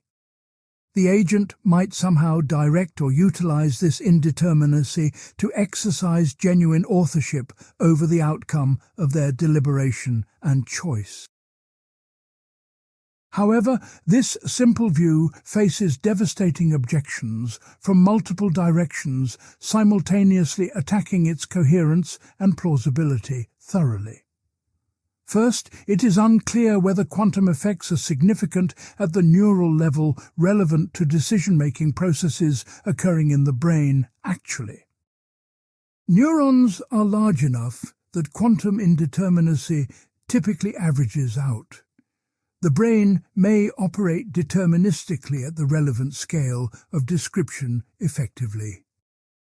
Some researchers like Roger Penrose and Stuart Hameroff have proposed quantum effects in microtubules within neurons, influencing cognition somehow significantly. But this hypothesis remains highly speculative and rejected by most neuroscientists as unsupported by current evidence from brain research available. Without a mechanism connecting quantum indeterminacy to the relevant decision processes, appealing to quantum mechanics seems like wishful thinking philosophically. Second, even if quantum indeterminacy does affect neural processes, it is unclear how this provides freedom rather than mere randomness uncontrolled. A decision influenced by a quantum fluctuation seems like a decision influenced by chance, which is not what we want from freedom conceptually. If whether you order coffee or tea depends on a random quantum event in your brain, that does not make the choice yours meaningfully. The quantum event is not something you controlled, it just happened, like a coin flip inside your skull, determining the outcome arbitrarily. This is the luck objection that has plagued libertarian theories since Epicurus first proposed the atomic swerve in ancient times originally. Indeterminism seems to take control away from the agent, rather than giving the agent control over undetermined outcomes, somehow actually genuinely. Sophisticated libertarians have developed more complex theories to address this luck objection and explain how indeterminism enables freedom properly. Agent causation theory proposes that agents are themselves causes in a way that differs from event causation throughout the rest of nature, fundamentally. In ordinary event causation, one event causes another. The cue ball striking the 8 ball causes the 8 ball to move accordingly subsequently. In agent causation, the agent as a substance causes the action directly, not via any prior event determining the agent's causal activity at all. The agent is the ultimate uncaused cause of their action, originating the causal chain without being the product of a prior chain themselves. This preserves sourcehood while avoiding the randomness problem, because the agent, not chance, is the source of the action produced. Roderick Chisholm was the most influential defender of agent causation in 20th century philosophy, and developed the view systematically carefully. He argued that when we act freely, we exercise a power of immanent causation that terminates in the agent themselves as the ultimate source. The agent is not just another event in a causal chain, but a substance with irreducible causal powers, not reducible to event causation entirely. This makes the agent the genuine author of their actions, in a way that event causation, whether deterministic or indeterministic, cannot provide actually. Free will requires this special kind of substance causation that places the agent at the origin of the causal chain, without prior events determining them. Without agent causation, Chisholm argued, we would merely be conduits through which prior causes flow rather than genuine authors of our deeds properly. Agent causation faces serious objections concerning its intelligibility and its fit with our scientific understanding of the natural world broadly. Critics charge that agent causation is mysterious and unexplained. We do not understand how a substance can cause effects without prior events triggering it. In the rest of nature, causation always seems to involve events, causing events through mechanisms we can study and understand scientifically thoroughly. Agent causation asks us to accept a fundamentally different kind of causation that operates only in free agents by unknown mechanisms entirely. This seems like invoking magic or miracle to solve a philosophical problem rather than providing a genuine explanation of how freedom works actually. The agent causationist seems to be naming the problem rather than solving it by calling the mysterious capacity agent causation, specifically without analysis. Defenders of agent causation respond that event causation is itself not fully understood, so demanding complete understanding before accepting causation is unreasonable. We accept that the cue ball causes the 8-ball to move without having a complete metaphysical theory of what causation ultimately is at bottom. If we can accept event causation without complete understanding, why not accept agent causation on similar grounds as another fundamental causal relation? Moreover, we have direct experience of ourselves as agents initiating actions. So agent causation is not just postulated, but phenomenologically given immediately. The experience of deliberating and choosing reveals ourselves as sources in a way that mere event causation cannot capture adequately conceptually. Agent causation systematizes what we already know from the inside about our own agency, exercised continuously in our daily practical lives directly. Robert Cain has developed an influential libertarian theory that tries to avoid the mysteries of agent causation while preserving genuine freedom existing. He locates freedom in what he calls self-forming actions, difficult decisions where we are genuinely torn between competing options and motivations internally. In these moments, our will is divided against itself, pulled in different directions by conflicting desires, values, and considerations simultaneously occurring. The neural processes underlying this conflict involve chaotic dynamics that introduce genuine indeterminacy into which option ultimately prevails in the outcome. Finally, whichever option wins is determined by the agent's effort to make it prevail, even though the outcome was not predetermined beforehand, completely fixed.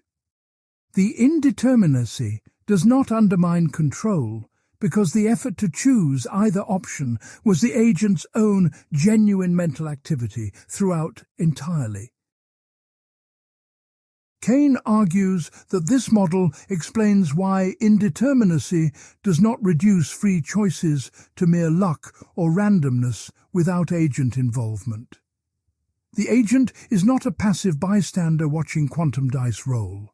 The agent is actively striving to resolve the conflict in a specific direction intentionally.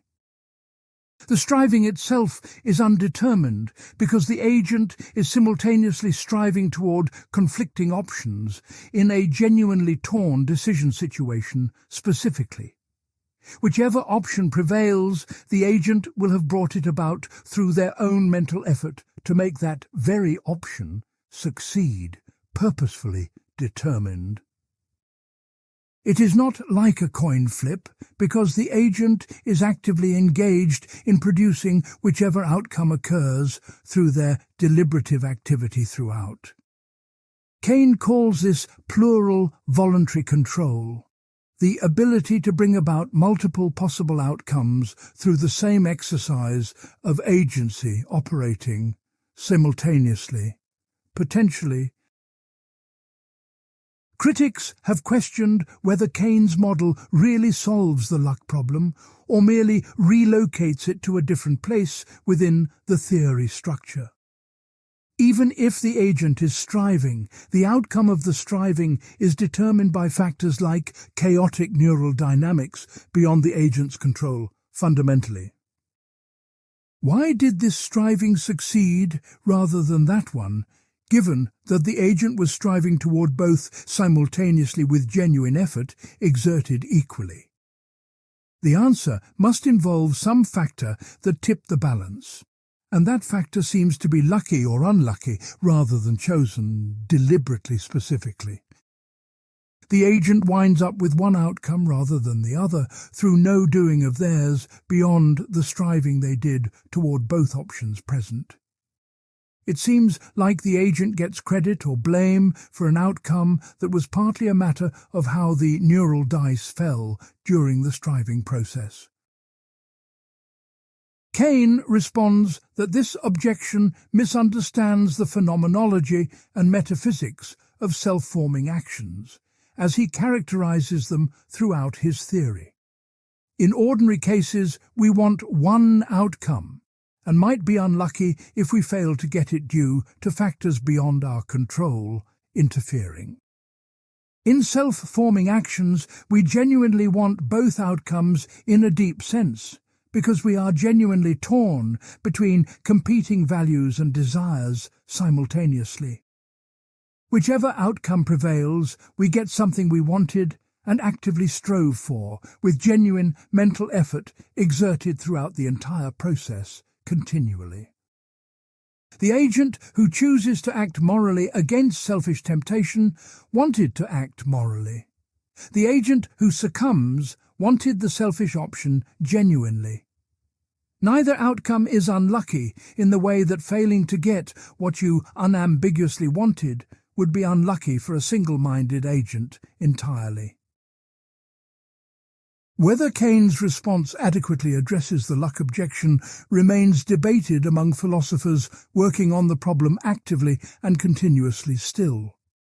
The worry persists that something distinguishes the world where moral choice prevails from the world where selfish choice prevails in the end.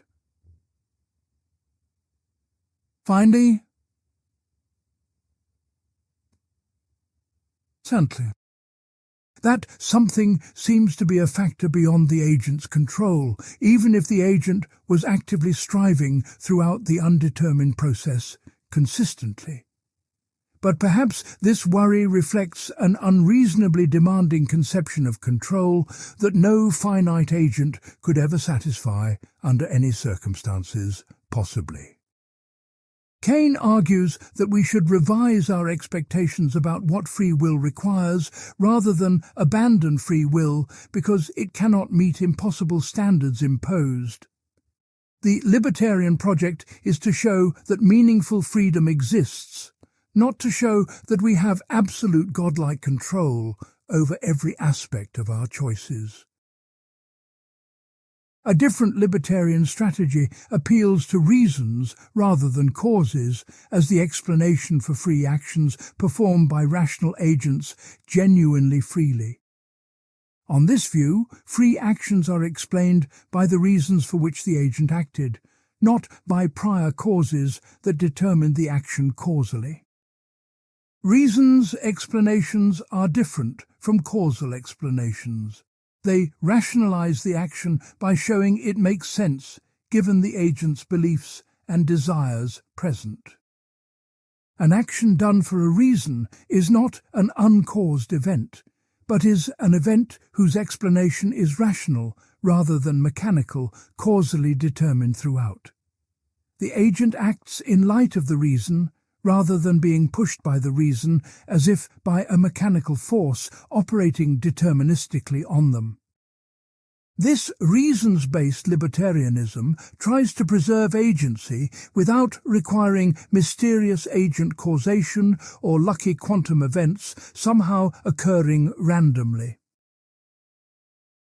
Critics respond that reasons and causes are not mutually exclusive categories that can be cleanly separated from each other in this way simply.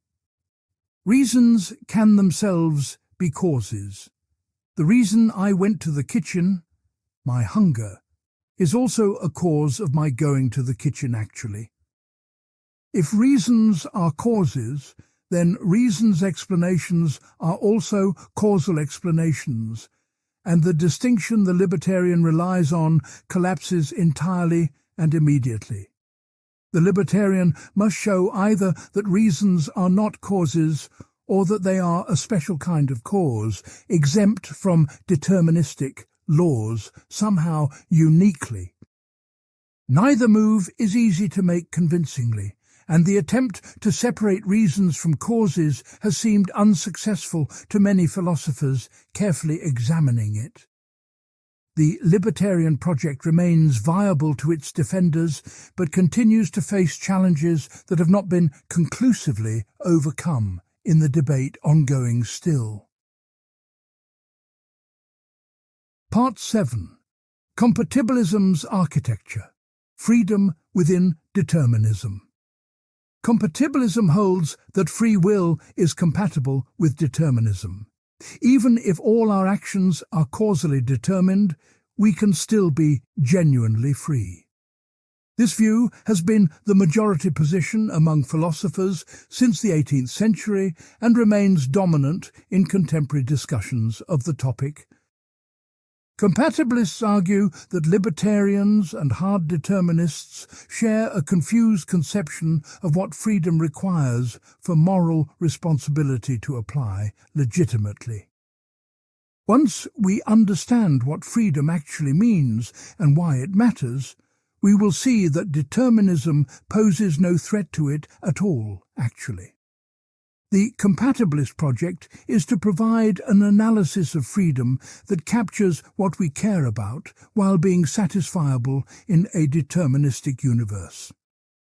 Different compatibilists have offered different analyses, but they share the conviction that the alleged conflict between freedom and determinism is illusory entirely.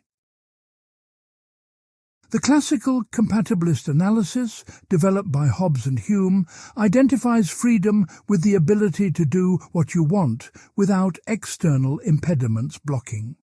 You are free when your actions flow from your desires, and nothing external prevents you from translating those desires into action, successfully realized. The prisoner in a cell is unfree because they want to leave but cannot.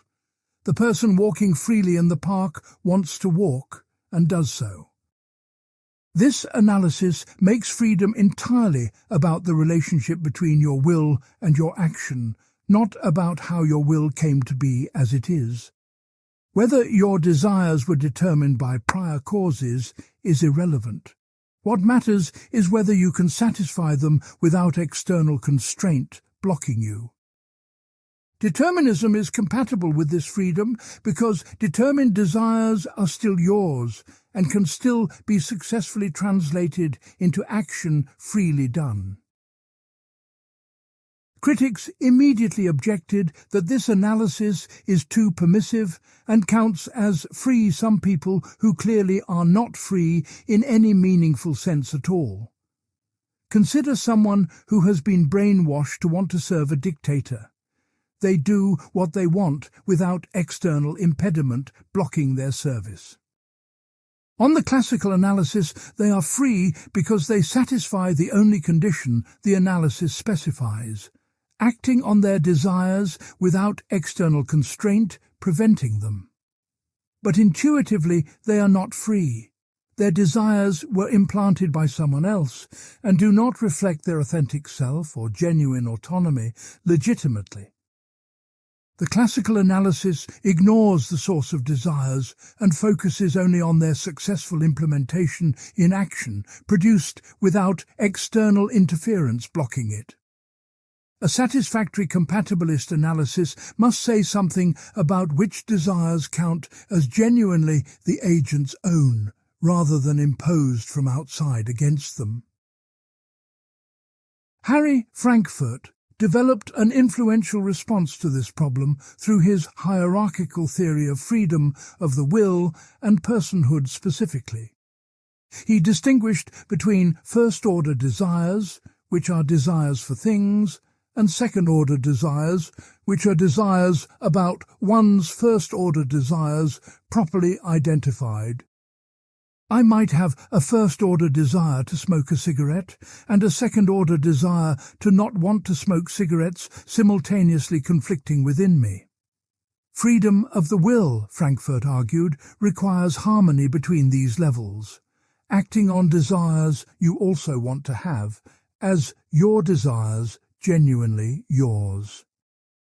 The willing addict who endorses their addiction at a higher level is free. The unwilling addict who wishes they did not want drugs is unfree despite acting. What matters is whether you identify with the desires that move you or experience them as alien impositions you wish you could escape from entirely. This hierarchical analysis handles the brainwashing case better than the classical analysis did by introducing an additional relevant criterion for freedom required. The brainwashed servant might do what their first-order desires dictate without impediment, preventing their service from occurring as desired immediately. But if they do not identify with those desires at a higher level, if they would reject them upon reflection, they are not truly free agents acting.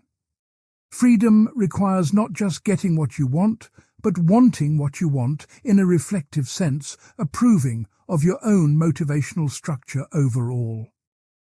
This adds an internal condition to the external condition of classical compatibilism and makes the analysis more demanding and plausible, philosophically speaking, specifically. Authentic freedom requires a kind of self-endorsement or wholehearted identification that brainwashing typically undermines by implanting desires the person would not reflectively approve having. However, Frankfurt's theory faces its own difficulties that critics have pressed with considerable force against its adequacy as an account of freedom. One problem is regress. If first-order desires must be endorsed by second-order desires, must second-order desires be endorsed by third-order desires, and so on infinitely? What stops the regress and makes some level of endorsement authoritative as genuinely representing the agent's true self, making the final determination legitimately here? Frankfurt appealed to the notion of wholehearted identification, where the agent simply resonates with certain desires and settles the matter without higher-level endorsement needed further. But this stopping point seems arbitrary. Why should resonance at this level be authoritative when resonance at other levels was not sufficient by itself alone? The hierarchical approach may not ultimately provide a non-arbitrary foundation for identifying which desires are authentically the agent's own in the final analysis here. Another problem is that the hierarchy itself could be manipulated by a skilled manipulator who controls the agent comprehensively at all levels of desire present. A sufficiently sophisticated brainwasher could implant not just first-order desires, but also second-order desires, endorsing those first-order desires wholeheartedly and completely. The victim would then satisfy Frankfurt's conditions for freedom while clearly being unfree because their entire motivational structure was externally designed and imposed. This suggests that what matters for freedom is not just the structure of desires, but also how that structure came about historically, through what processes occurring. An adequate compatibilist theory might need to include historical conditions about the origins of the agent's psychology, not just structural synchronic conditions about relationships. The question of whether manipulation disqualifies freedom, even when the structure looks right, has generated extensive debate in contemporary compatibilism directly and continuously now. John Martin Fisher developed an influential compatibilist theory focusing on reason's responsiveness as the key to moral responsibility and free action properly understood. An agent acts freely when they act from a mechanism that is appropriately responsive to reasons in the right kind of way, operating properly throughout.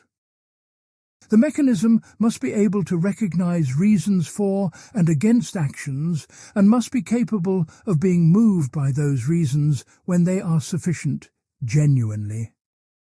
This does not require that the agent could have done otherwise in the actual situation. It requires counterfactual sensitivity to reasons across a range of scenarios. In some possible situations, the mechanism would respond differently because different reasons would apply, and the mechanism tracks reasons appropriately in its operations.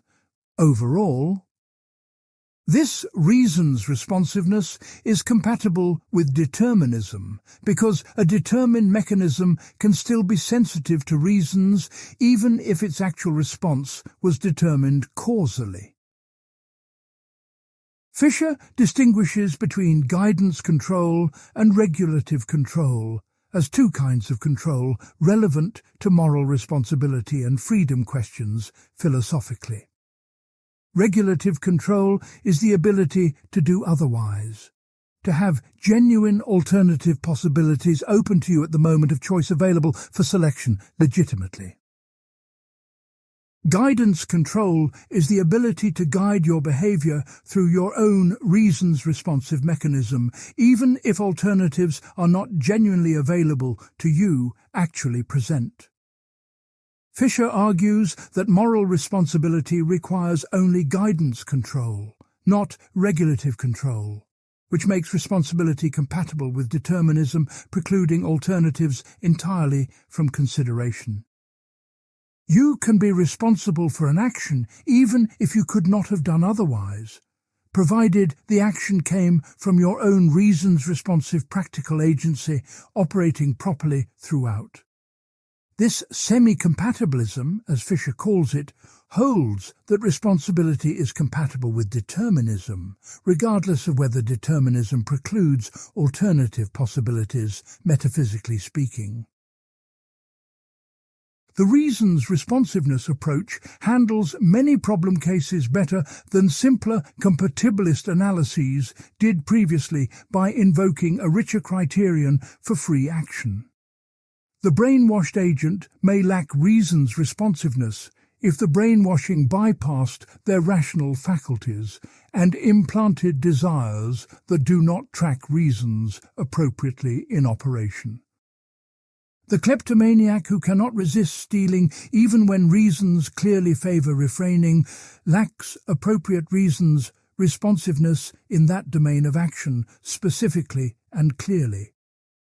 These cases are unfree, not because external impediments block action, but because the psychological mechanism producing action is not appropriately responsive to reasons operating within it.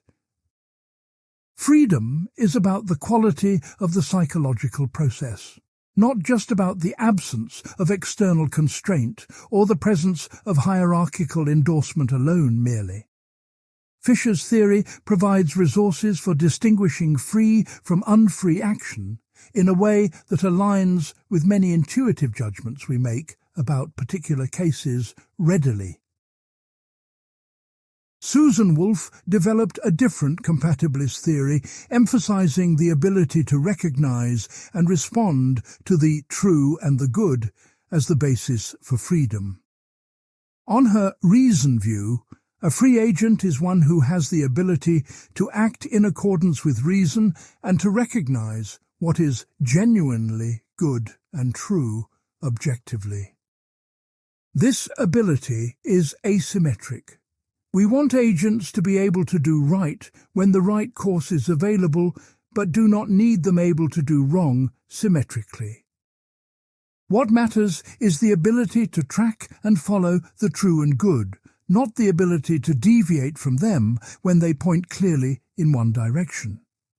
An agent who always does right because they clearly perceive the right and are moved by their perception is maximally free on this view entirely and completely. The ability to do otherwise matters only when doing otherwise would be the right thing. Symmetrical alternative possibilities are not required for freedom or responsibility legitimately. Wolf's view is controversial because it ties freedom to substantive value commitments about what is actually good and true, objectively existing independently of preferences. Meta-ethical relativists or skeptics may reject the assumption that there are objective truths about value, that free agents must be able to track accurately and follow appropriately. But Wolf argues that our practice of holding people responsible implicitly presupposes such objective values that agents can perceive and respond to correctly when functioning well. We blame people for failing to see what they should have seen and doing what they should not have done, where should implies objective standards applying to them. If there were no objective values, holding people to standards would be arbitrary rather than justified by their failure to meet legitimate expectations applying to everyone fairly.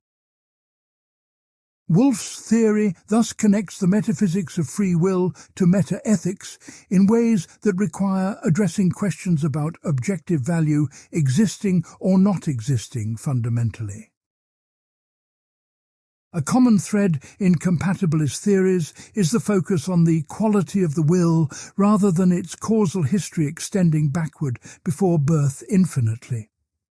What matters is whether you act from rational capacities, from endorsed desires, from reason's responsiveness, or from tracking the good appropriately and well operationally speaking. The question of whether these features were themselves determined by prior causes is set aside as irrelevant to the kind of freedom that matters morally practically here. Compatibilists argue that demanding more than this mistakes what freedom is for and why we care about it in our practical lives actually and genuinely. We care about freedom because we want agents who can be reasoned with, who respond to incentives, and who improve through feedback and criticism appropriately. Determinism does not undermine these capacities. Determined agents can be just as reasons-responsive and improvable as undetermined agents would be if they existed actually.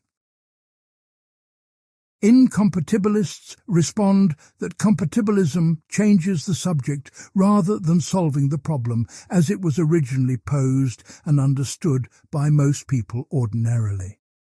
The freedom we care about includes ultimate authorship, being the source of our actions in a way that does not trace back to factors before our existence entirely. Compatibilism offers a substitute that may be practically useful but does not capture the metaphysical freedom at stake in the traditional debate about free will specifically. The compatibilist free agent is still just a conduit for causal chains originating in the distant past before they existed to participate in them at all causally.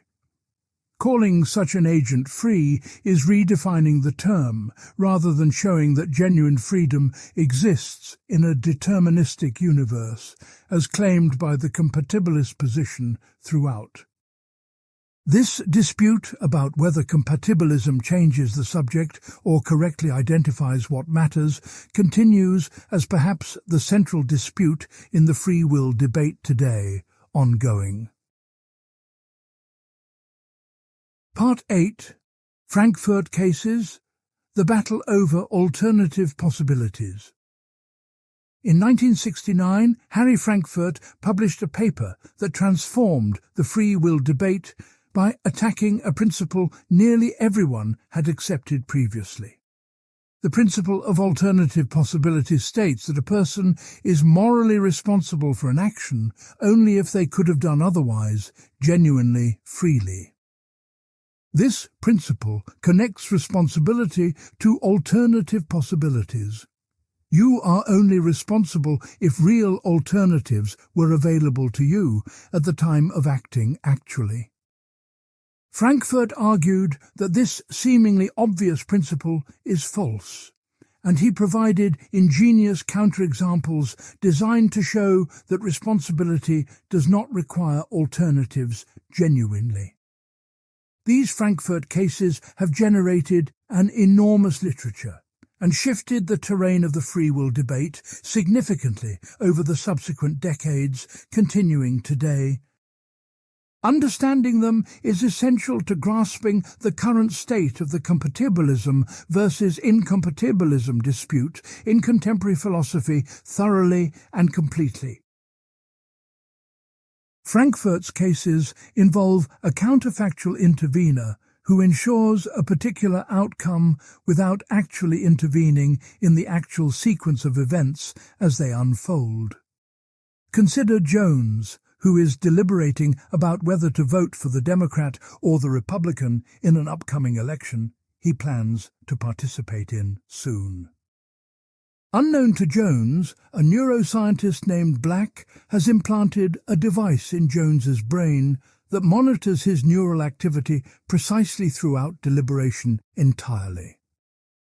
If the device detects that Jones is about to decide to vote Republican, it will activate and cause Jones to decide to vote Democrat instead immediately. However, if Jones is going to decide to vote Democrat on his own, the device does nothing and remains completely inactive throughout the process occurring. As it happens, Jones decides on his own to vote Democrat, so the device never activates and plays no role in his actual decision made freely, apparently.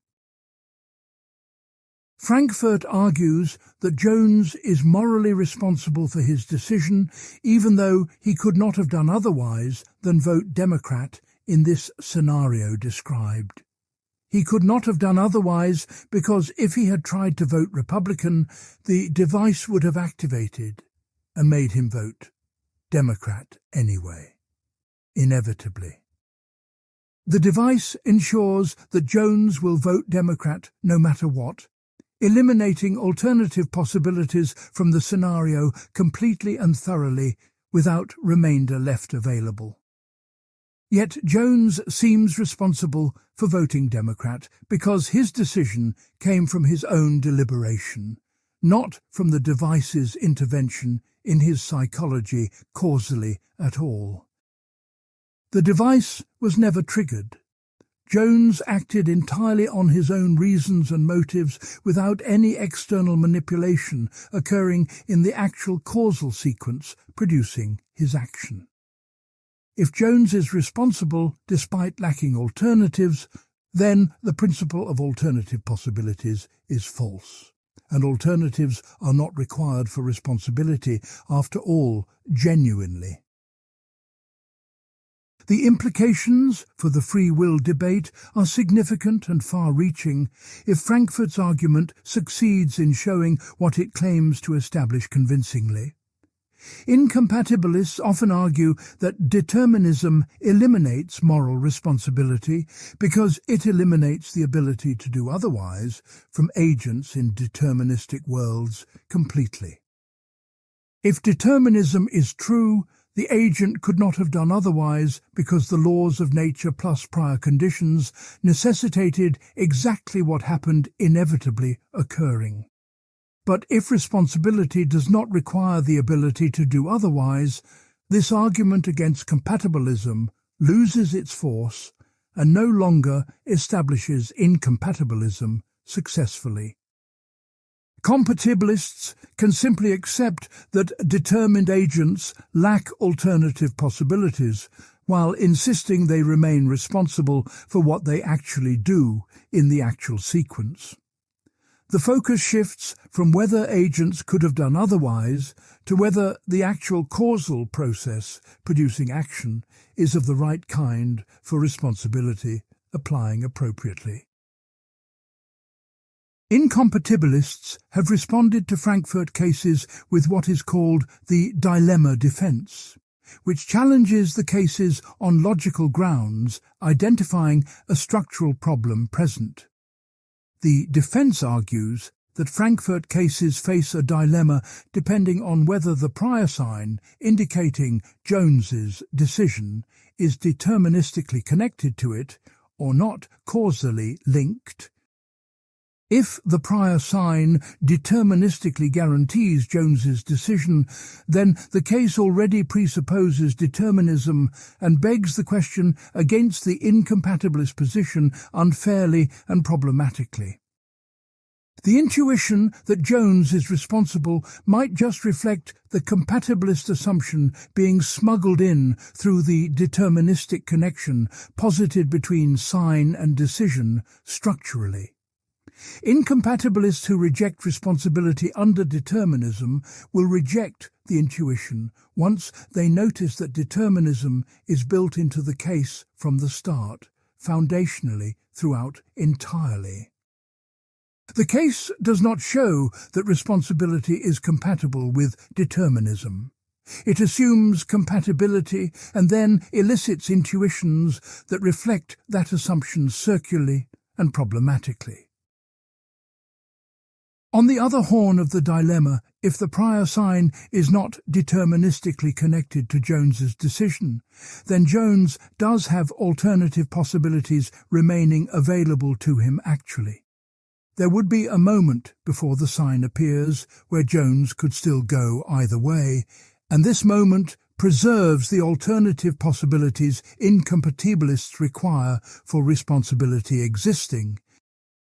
The device might be very reliable, but not infallible if the sign is merely probabilistically related to the decision, rather than deterministically guaranteeing it with certainty complete. In that case, there is a possible scenario where Jones begins to lean Republican, the sign does not appear, Black does not intervene, and Jones votes Republican freely on his own. This alternative possibility, however slender, might be enough to ground Jones's responsibility according to the principle of alternative possibilities as traditionally understood, correctly interpreted. The dilemma defense thus argues that Frankfurt cases either beg the question or fail to eliminate alternatives depending on how the mechanism works in the case described. Fisher and other compatibilists have developed responses to the dilemma defense that attempt to construct cases escaping both horns of the dilemma successfully presented against them. One strategy involves using blockage rather than intervention. Black's device prevents Jones from forming the intention to vote Republican rather than overriding such an intention formed already.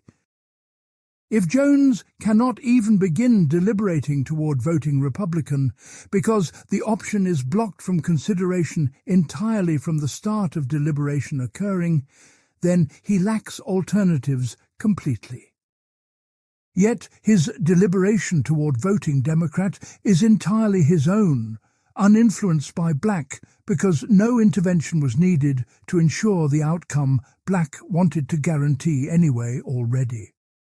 This blockage version might avoid the problem of requiring a prior sign, while still eliminating alternatives from the scenario completely and thoroughly without remainder left available. Critics have questioned whether blockage truly eliminates all relevant alternatives, or whether some flicker of freedom remains in the space not blocked off entirely by the device. Another response appeals to divine foreknowledge to construct a Frankfurt case that escapes the dilemma defense through theological resources instead of scientific ones posited.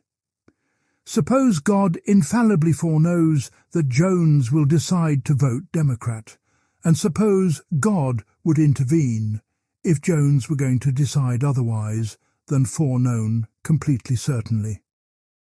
Divine foreknowledge is infallible, so there is no possible world where the foreknowledge is wrong about what Jones will decide to do in the actual case described here. This seems to eliminate alternatives completely. Jones cannot do otherwise than what God foreknows he will do, yet his action comes from his own deliberation entirely without intervention. The theological version avoids the prior sign problem because divine foreknowledge does not require any physical signal that could be indeterministically connected to the decision being foreknown. Whether this theological move succeeds depends on controversial questions about the nature of divine foreknowledge and its compatibility with human freedom examined earlier in Part 3. Even if Frankfurt cases succeed in refuting the principle of alternative possibilities, questions remain about what this shows about the free will debate overall and its significance. Some philosophers argue that PAP was never the best articulation of why alternatives matter for responsibility in the first place, as originally conceived and understood properly. What matters might not be the ability to do otherwise, but the ability to do otherwise for a reason, or the ability to do otherwise in appropriately similar circumstances counterfactually. Frankfurt cases might eliminate brute alternative possibilities while leaving intact more sophisticated alternative possibilities requirements that better capture what incompatibilists should say correctly. The literature has explored many refined principles that attempt to capture the intuitive connection between alternatives and responsibility more precisely than PAP did originally stated simply. Whether any such refined principle survives, Frankfurt-style counterexamples remains contested in the ongoing debate about what alternatives matter for responsibility existing and applying legitimately. Another response distinguishes between the ability to do otherwise and the ability to refrain from doing what one does, which might come apart in Frankfurt cases importantly. Perhaps Jones could not have voted Republican, but he could have refrained from voting Democrat by doing nothing at all instead of acting one way or another specifically. If refraining is an alternative that Frankfurt cases do not eliminate, then the cases might not show what they claim about alternatives and responsibility being disconnected fully. However, the cases can be modified to eliminate refraining as well. Suppose Black's device activates if Jones tries to refrain, forcing him to vote Democrat regardless of any inaction attempted. This modification might close off the refraining option, but it also makes the case more complex and potentially introduces new problems for the intuition of responsibility remaining intact strongly. The dialectic has become extremely intricate, with each move generating counter-moves in an ongoing philosophical chess match without clear resolution achieved yet definitively. Helen Stewart has argued that Frankfurt cases cannot eliminate the alternative possibility that is most relevant to moral responsibility, the alternative involved in agency itself, fundamentally. To be an agent at all, she argues, is to have a two-way power. The power to act or to refrain from acting in any given circumstance you find yourself encountering actually. This two-way power is not about specific alternative actions like voting Republican instead of Democrat, but about the fundamental capacity to originate or not originate action in general, universally. Frankfurt cases might eliminate specific alternatives while leaving intact this fundamental agential power that is intrinsic to being an agent who acts at all in any genuine sense. If Jones exercises his two-way power of agency in voting Democrat, he has alternative possibilities in the sense that matters even if he could not have voted Republican, specifically alternatively. This response tries to preserve a role for alternatives while conceding that Frankfurt cases refute the simple version of PAP stated without sufficient nuance initially in the debate. The debate over Frankfurt cases has produced several important insights, even if no consensus on their success or failure has emerged from decades of argument and counter-argument exchanged. First, it has clarified that there are different kinds of alternative possibilities that might matter for responsibility in different ways, requiring careful distinction and analysis throughout discussions of this topic. Second, it has shown that the actual sequence of events leading to an action matters, not just whether alternatives existed hypothetically in some counterfactual scenario possible, but not actual here. Third, it has raised questions about the connection between metaphysical issues about determinism and normative issues about responsibility that were often conflated in earlier discussions carelessly. Even those who reject Frankfurt's conclusion have been forced to articulate their views more precisely because of the challenge his cases pose to simple formulations of incompatibilism directly presented. The debate exemplifies how a single thought experiment can reshape an entire philosophical literature when it identifies a pressure point in accepted assumptions shared widely previously. Part 9. Neuroscience enters the arena, the brain before the mind. In 1983, Benjamin Libet published experimental results that appeared to challenge free will directly through empirical neuroscience rather than abstract philosophy. His experiments seemed to show that the brain begins preparing for actions before we become consciously aware of intending to act at all. If unconscious brain processes initiate our actions before consciousness gets involved, perhaps consciousness is merely a spectator to decisions already made unconsciously. These findings sparked intense debate among philosophers, neuroscientists, and the public about whether science had disproven free will empirically and conclusively. Understanding Libet's experiments and their interpretation is essential for evaluating whether neuroscience threatens free will in ways philosophy alone could not establish. The story is more complicated than popular presentations suggest, but the questions raised remain profound and unresolved in ongoing research currently. Libet's experimental setup was elegantly simple in design, while addressing a question that had seemed purely philosophical before his work began. Participants were asked to flex their wrist whenever they felt the spontaneous urge to do so, without pre-planning when to act specifically. They watched a clock with a rotating dot and reported the position of the dot when they first felt the urge to move their wrist voluntarily. Meanwhile, electrodes on their scalps measured electrical activity in the brain, particularly a signal called the readiness potential, discovered earlier by other researchers. The readiness potential is a slow build-up of negative electrical charge over motor areas that precedes voluntary movements by a measurable interval predictably. By comparing the timing of the readiness potential with the reported time of conscious intention, Libet could ask which came first, empirically. The results were striking and seemed to favour a deterministic interpretation of human action originating below the level of conscious awareness entirely. The readiness potential began approximately 550 milliseconds before the muscle activated to produce the wrist flexion movement measured objectively.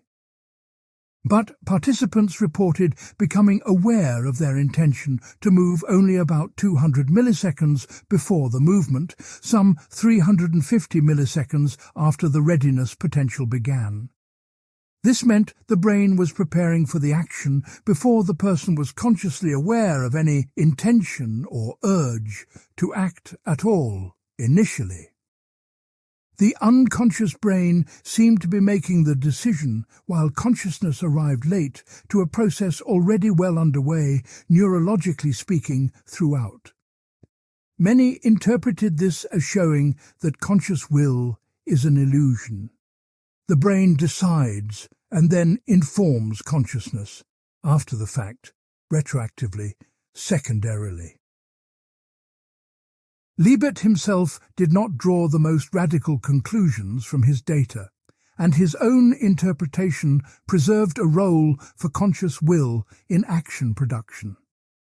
He noted that although the readiness potential preceded conscious awareness of the urge still preceded the action itself by about 200 milliseconds. This 200 millisecond window, Libet suggested, provides time for consciousness to veto the action before it occurs if it chooses to do so. Participants in his experiments sometimes reported feeling an urge to move, but then suppressing it and not actually moving their wrist at all successfully.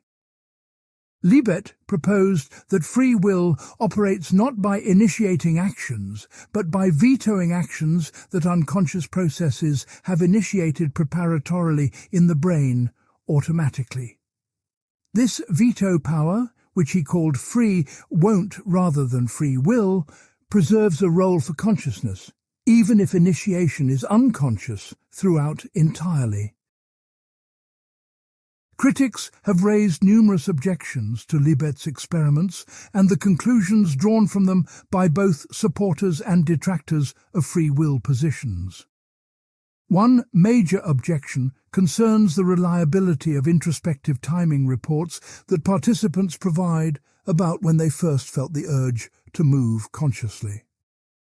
Determining the exact moment of a subjective experience and mapping it onto clock time is extraordinarily difficult for anyone to accomplish accurately and reliably. The method requires participants to monitor their inner states while simultaneously tracking an external clock, which divides attention problematically in ways affecting accuracy. Small errors in timing reports could significantly affect the interpretation of whether the readiness potential truly precedes conscious intention or merely appears to do so. Daniel Dennett argued that we cannot simply assume participants accurately report the timing of their conscious experiences given the complexity of the task required. Another objection questions what the readiness potential actually represents in terms of psychological and neural processes underlying voluntary action production. The original interpretation assumed the readiness potential represents a decision or commitment to move, the brain preparing to execute a specific chosen action. But more recent research suggests the readiness potential might represent something much less specific than a decision to perform a particular action immediately, imminently. It might reflect general preparation for potential action, anticipation that something will happen soon, or simply neural noise fluctuating randomly over time, continuously. Aaron Scherger and colleagues proposed in 2012 that the readiness potential is an artifact of averaging random neural fluctuations that cross a threshold before action occurs. On this interpretation, the readiness potential does not cause the decision, but rather reflects background noise that participants use as a trigger for arbitrary timing decisions. Scherger's model proposes that when participants are asked to move at a time of their own choosing, with no external trigger prompting them, they face an unusual situation. There is no reason to move at one moment rather than another, so the brain needs some arbitrary signal to break the symmetry and trigger action at some point. Random fluctuations in neural activity provide this trigger. When background noise happens to cross a threshold, the participant moves at that arbitrary moment selected. The readiness potential observed in average data reflects the rising phase of these random fluctuations, preceding threshold crossings rather than a deliberate preparatory process initiated unconsciously. This interpretation dramatically changes what Libet's results show. Not that unconscious decisions precede consciousness, but that consciousness uses neural noise to time arbitrary actions randomly. The results would then have no implications for meaningful decisions made for reasons where timing is not arbitrary, but connected to circumstances and goals genuinely held. Further research has complicated the picture by showing that the readiness potential does not reliably predict whether an action will occur or not actually. If the readiness potential represented a decision to act, we would expect it to appear only before actions that actually happen, and not before vetoed actions that do not occur. But studies have found robust readiness potentials even before actions that participants ultimately vetoed and did not perform at all, despite the neural preparation measured. This suggests the readiness potential represents preparation or anticipation rather than a committed decision that determines the behavioral outcome necessarily following from it. The brain might prepare multiple possible actions simultaneously and only later settle on which one to execute based on additional factors not captured by the readiness potential alone. This would mean conscious deliberation could still influence which prepared action is selected, even if preparation itself is unconscious and automatic, initially occurring early. A 2008 study by Chun-Shong Soon and colleagues seemed to strengthen the case against conscious will by extending Libert's findings with more sophisticated brain imaging methods. Using functional magnetic resonance imaging, they found brain activity patterns predicting participants' choices up to 7 seconds before participants reported being aware of deciding anything consciously. This much longer interval seemed to push conscious will even further out of the causal picture than Libert's 350 millisecond gap had suggested originally. If the brain shows which choice a person will make 7 seconds before they know it themselves, surely the conscious experience of choosing cannot be causing anything at all. The study received enormous media attention and was widely reported as proving that free will is an illusion through rigorous scientific methodology and advanced brain imaging technology. However, important details about the study's findings were often lost in popular coverage and require careful examination to assess their true significance accurately. The predictive accuracy in Soon's study was far from perfect, reaching only about 60% compared to the 50% expected by chance alone for a binary choice. This means the brain patterns predicted the wrong choice 40% of the time, which is a substantial failure rate, limiting the conclusions that can be drawn confidently. If unconscious brain activity truly determined the choice, we would expect much higher predictive accuracy approaching 100% rather than barely above chance levels observed. The modest accuracy suggests that early brain activity biases or inclines toward a choice without fully determining it prior to conscious deliberation engaging with the decision task. There might be room for conscious processes to override or modify these early inclinations before the final choice is made and executed behaviorally in action produced. The study shows that unconscious processes contribute to choice without showing that they completely determine choice independently of conscious involvement playing a significant role. Moreover, the choices participants made in these studies were arbitrary and meaningless. Which button to press, when to flick a wrist, which hand to move now randomly. These are not the kinds of choices we care most about when we worry about free will and moral responsibility, applying to significant life decisions genuinely mattering to us. We care about choices made for reasons, whether to take a job, whether to marry someone, whether to help a person in need based on moral considerations.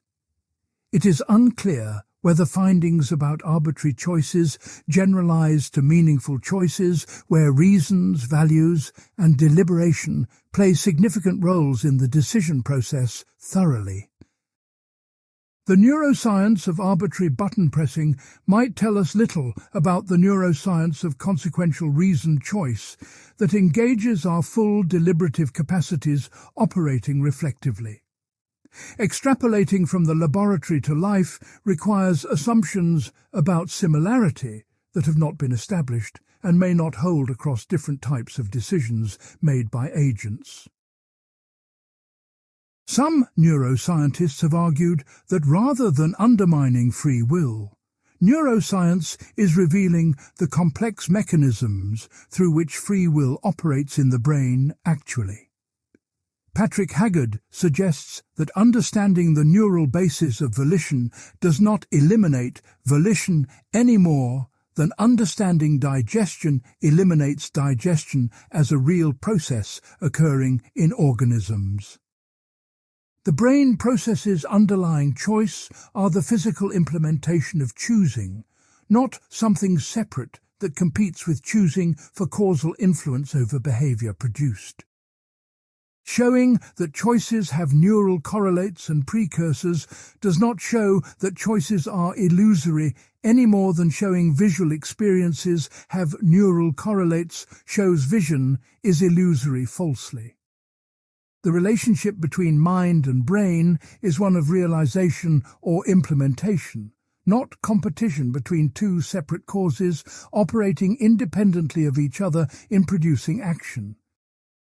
Neuroscience describes how we choose at the physical level without addressing whether the choosing constitutes free will in the philosophically relevant sense under debate actively and continuously. The debate about what neuroscience shows about free will continues with new experiments and interpretations appearing regularly in scientific journals and popular media coverage. A 2021 meta-analysis of Libet-style studies found that while a pattern exists with the readiness, potential preceding reported intention consistently across studies examined carefully, the effect is uncertain. The evidence is based on a small number of studies with methodological variations that make strong conclusions difficult to draw with confidence definitively, and finally establishing anything. The authors concluded that the claim that neuroscience has disproven free will is stronger than the evidence currently supports, given what we actually know from the research available now. This does not vindicate free will, but it cautions against premature announcements that science has settled a question philosophers have debated for millennia, recently and conclusively finally. The neuroscience of volition remains an active research area where more careful work is needed before drawing firm conclusions about implications for free will and moral responsibility legitimately. Part 10. Physics and the Limits of Indeterminism. Why Randomness Cannot Save Freedom.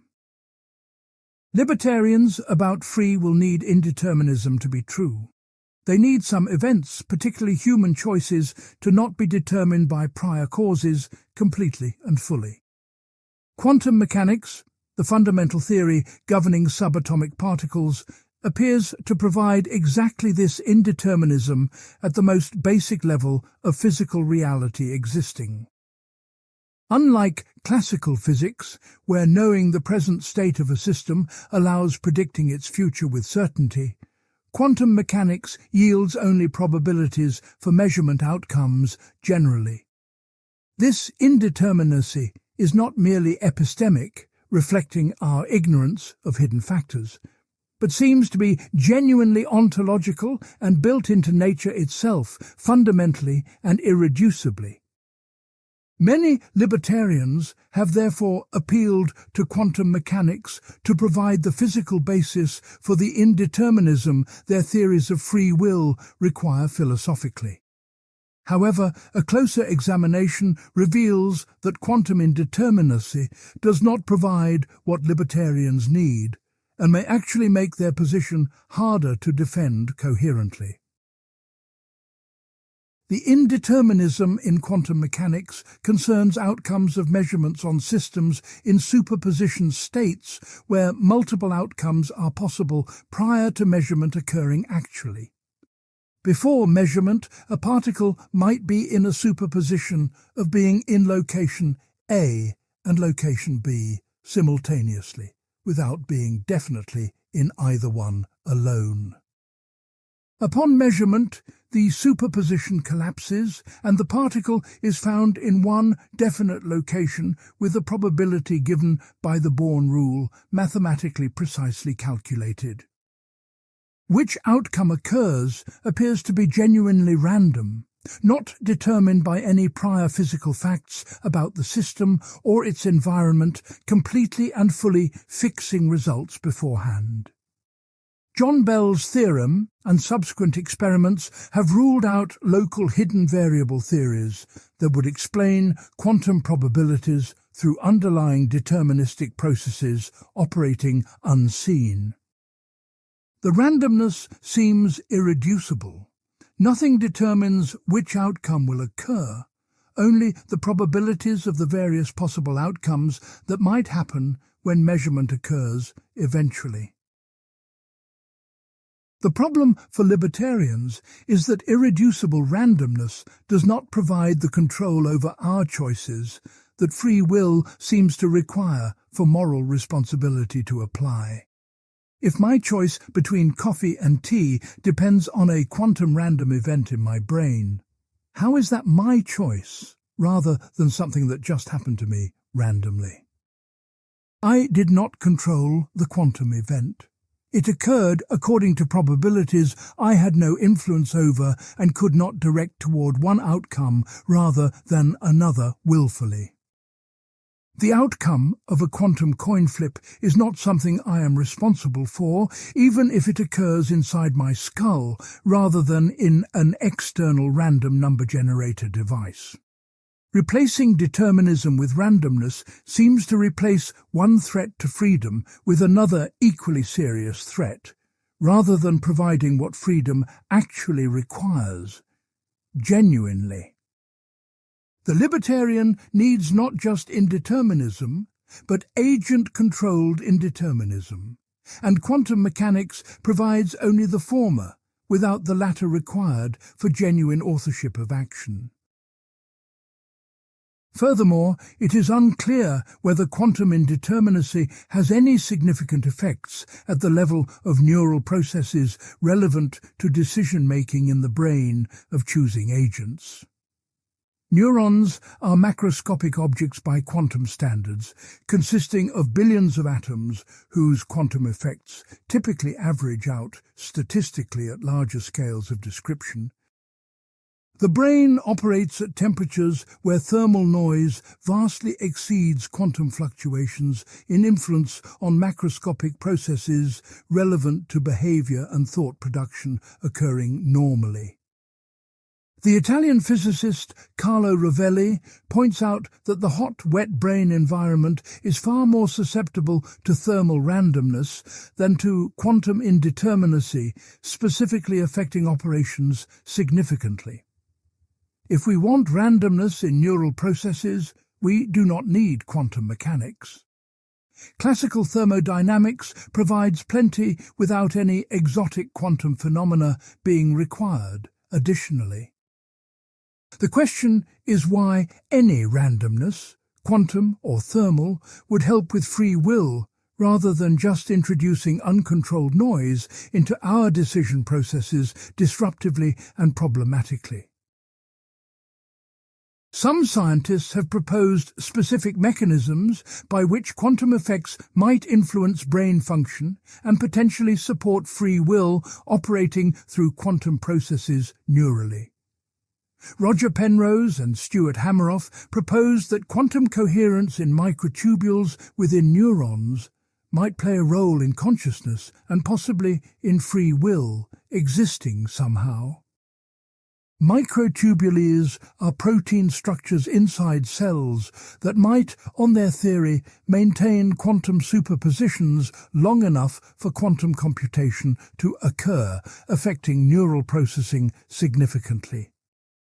This hypothesis remains highly speculative and is rejected by most neuroscientists who see no evidence for significant quantum effects at the neural level relevant to cognition operating normally. The warm, wet environment of the brain seems particularly hostile to the delicate quantum coherence required for Penrose and Hameroff's proposal to work as they envision it functioning. Even if their proposal were correct, it would face the same problem.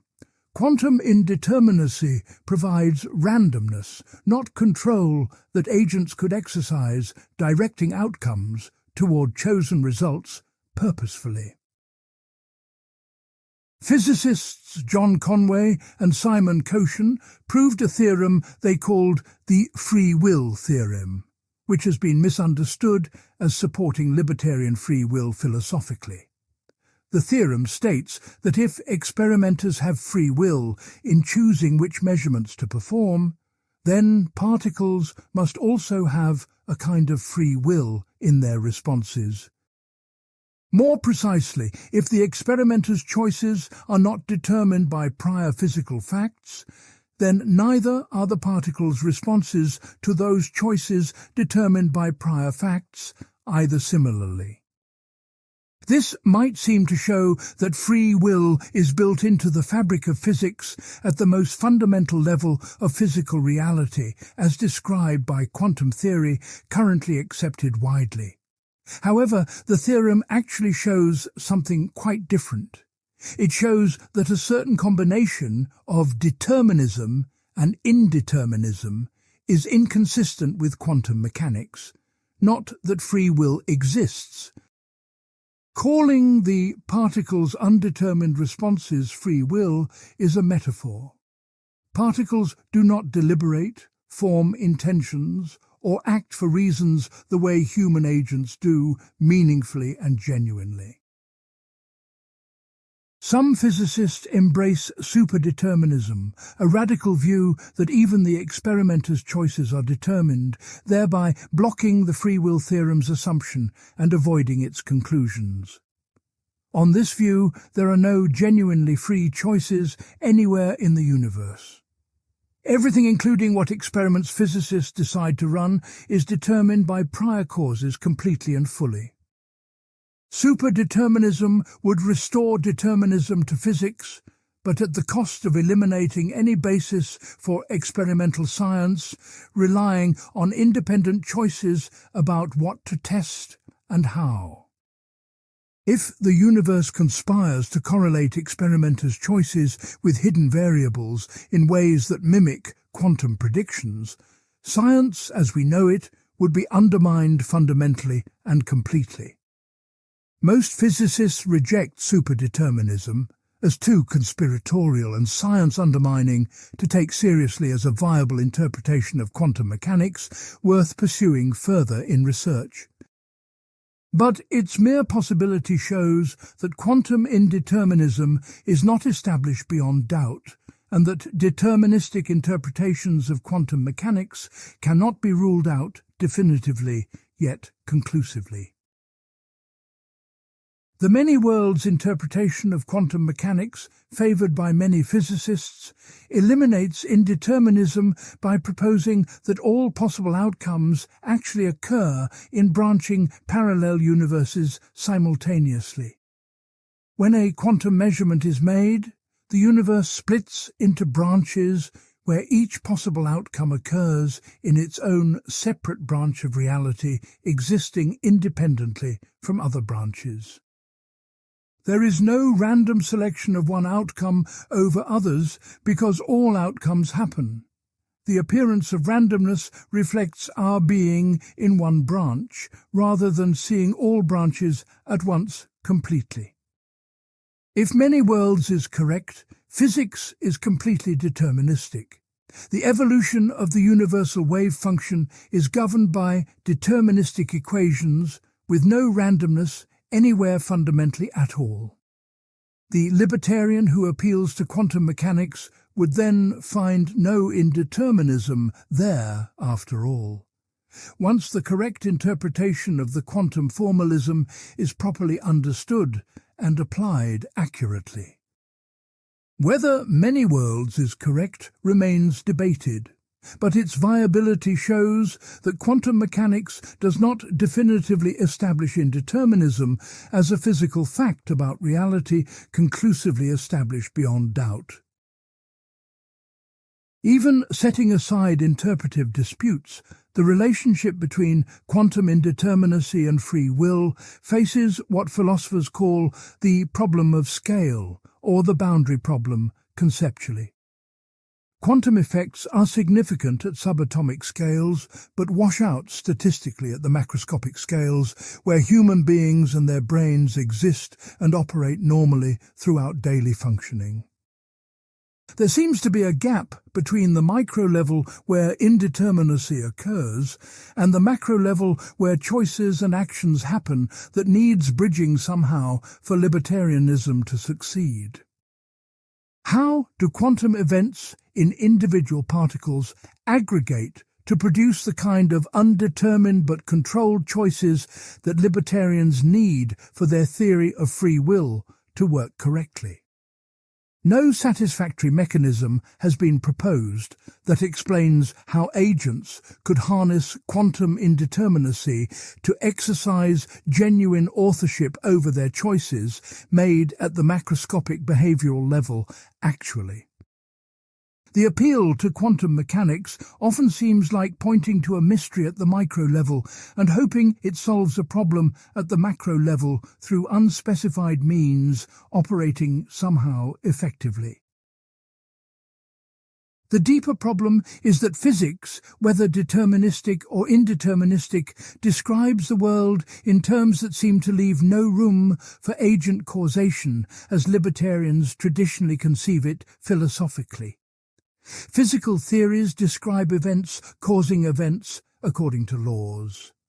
They do not describe substances initiating causal chains through irreducible acts of will, originating from agents themselves as sources ultimately.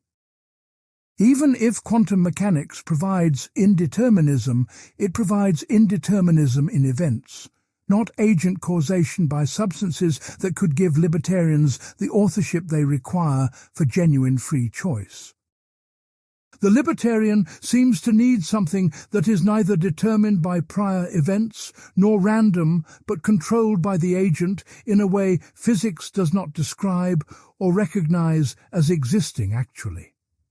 This might mean free will requires features of reality that physics does not capture, which would make free will scientifically mysterious in a potentially troubling way for naturalistic worldviews widely held. Alternatively, it might mean the libertarian conception of free will demands something incoherent that no possible physics could provide, because the demand itself is confused and impossible to satisfy. The relationship between physics and free will thus remains unsettled, despite confident pronouncements from both sides of the debate claiming resolution has been achieved finally and conclusively established. Physics does not straightforwardly support either determinism or the kind of indeterminism libertarians need for their view to work successfully as a theory of genuine human freedom existing. The lesson may be that free will is not primarily a question about physics, but about the nature of agency, rationality, and responsibility at a different level of description entirely from physics.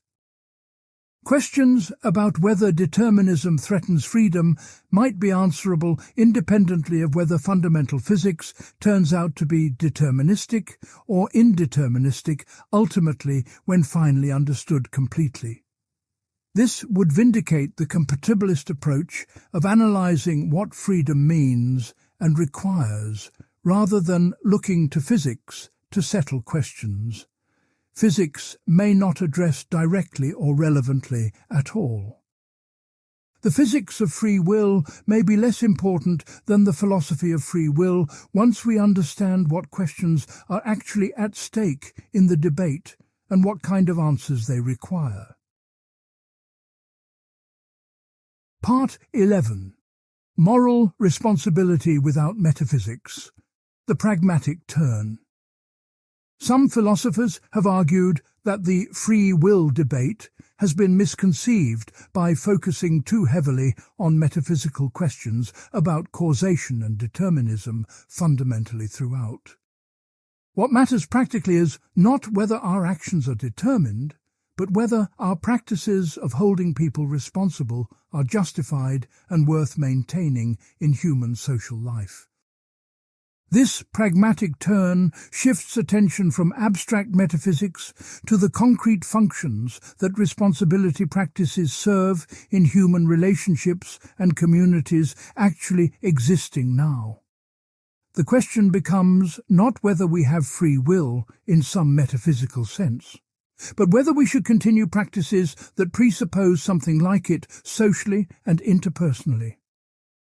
This approach might dissolve rather than solve the traditional free will problem by showing that the metaphysical question does not matter as much as philosophers have assumed historically. Understanding this pragmatic perspective requires examining what responsibility practices actually do and why they might be valuable independently of metaphysical facts about determinism being true or false. P.F. Strawson's 1962 essay, Freedom and Resentment, was the founding document of this pragmatic approach and remains enormously influential in contemporary philosophy still today. Strawson argued that our practice of holding people responsible is grounded in reactive attitudes like resentment, gratitude, indignation, and love that are central to human relationships, essentially. These attitudes are responses to the quality of will that others display toward us. We resent ill will, feel grateful for goodwill, and so forth naturally and appropriately. The question is not whether these attitudes are metaphysically justified by facts about causation, but whether we could or should abandon them based on determinism being true, actually.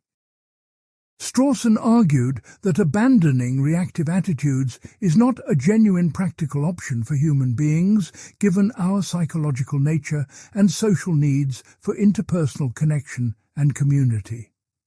Even if determinism is true, we cannot simply turn off resentment and gratitude through philosophical argument any more than we can turn off hunger through reflection about digestion. Strawson distinguished between the participant stance and the objective stance as two fundamentally different ways of regarding other human beings and relating to them interpersonally. The participant stance involves engaging with others as fellow persons whose attitudes toward us matter and to whom we have expectations and make demands reciprocally and continuously. We expect consideration, good faith, and basic respect from others, and we react with resentment or gratitude depending on whether these expectations are met or violated by them. The objective stance treats others as objects to be managed, predicted, and controlled, rather than as persons to engage with in mutual recognition and reciprocal expectation interpersonally. We might take the objective stance towards someone who is insane, severely impaired, or otherwise incapable of genuine personal engagement with us as a responsible moral agent, fully functioning. But the objective stance is cold and alienating. Human relationships require the participant stance with its attendant reactive attitudes operating centrally and essentially throughout interactions continuously. Strawson argued that even if determinism is true, it would not give us reason to abandon the participant stance universally for all human beings in all contexts of interaction socially. Determinism is not like discovering that someone is hypnotized or suffering from a brain tumor that exempts them from responsibility in particular cases with specific excusing conditions present. Determinism is a general thesis about all human beings equally. It does not single out anyone as specially exempt from the expectations we make of responsible agents generally and universally. If everyone is equally determined, that gives us no basis for treating anyone differently than we currently do based on our existing practices of holding responsible and making demands appropriately. The general truth of determinism cannot undermine specific reactive attitudes without undermining all human relationships entirely, which is not something we could choose to do even if we wanted to. The question is not whether determinism provides a theoretical reason to abandon reactive attitudes, but whether it provides a practical reason we could actually act on in living our lives normally. This argument has been criticized on several grounds by philosophers who think metaphysics matters more than Strawson acknowledged in his influential pragmatic treatment of responsibility practices. One objection is that what we can do psychologically does not determine what we should do morally, or what attitudes are genuinely justified rationally given the facts about our situation. Perhaps we cannot help feeling resentment, but that does not mean resentment is appropriate, or that the person resented genuinely deserves it based on what they truly are metaphysically understood. Strawson seems to derive an ought from an is. We do have reactive attitudes, therefore we should continue having them. But this inference is not obviously valid, logically or normatively speaking. Even if abandoning reactive attitudes entirely is psychologically impossible, moderating them or recognizing their lack of ultimate justification might be possible and appropriate morally to undertake seriously. Hard determinists like Dirk Pereboom argue for exactly this moderation. We cannot eliminate reactive attitudes, but can temper them with recognition that no one ultimately deserves them absolutely genuinely. Another objection concerns the distinction between appropriate reactive attitudes and inappropriate ones that Strawson's account still needs to make in his framework for understanding responsibility practices. We do not think resentment is appropriate toward the severely mentally ill, even though we might feel it initially before learning of their condition as an excusing factor present in the situation. Learning about someone's mental illness changes our attitude because we recognize they are not appropriate targets of resentment given their diminished responsibility for their actions performed while ill. But what grounds this judgment that the mentally ill are exempt, if not facts about their capacity, that could equally apply to all determined beings universally when examined carefully and consistently? Strawson needs to explain why some excusing conditions exempt from responsibility, while the general condition of being determined does not equally exempt everyone from responsibility similarly and equivalently. The answer cannot just be that we do treat them differently. We need a principled reason for the differential treatment that could withstand critical scrutiny from determined but reflective agents examining the distinction carefully. Defenders of the Strawsonian approach have developed more sophisticated versions that address some of these objections while maintaining the pragmatic focus on responsibility practices and their functions socially. R.J. Wallace argued that reactive attitudes are justified when directed at agents who possess the capacity for reflective self-control. The ability to recognize and respond to moral reasons appropriately throughout their actions. This capacity-based account provides a principled basis for exempting some individuals while holding others responsible based on their different capacities actually possessed genuinely by them. The mentally ill or very young lack capacities for reflective self-control and are therefore appropriately exempt from the full range of reactive attitudes we direct toward normal adults functioning well. Determinism does not eliminate capacities for reflective self-control. Determined agents can still recognize reasons and regulate their behavior accordingly, even if their doing so is itself determined causally throughout. The capacity-based Strawsonian view thus provides both a pragmatic grounding for responsibility and a principled basis for distinguishing responsible from non-responsible agents meaningfully without appealing to metaphysics directly. Manuel Vargas has developed what he calls revisionism about moral responsibility that takes a different pragmatic approach to justifying responsibility practices philosophically and normatively. He argues that our folk concepts of free will and moral responsibility might be mistaken about the metaphysics while still tracking something valuable worth preserving in social life practically. We should revise our concepts to fit what is actually true about agency, rather than abandoning responsibility practices, because they presuppose false metaphysical commitments about libertarian freedom incorrectly understood.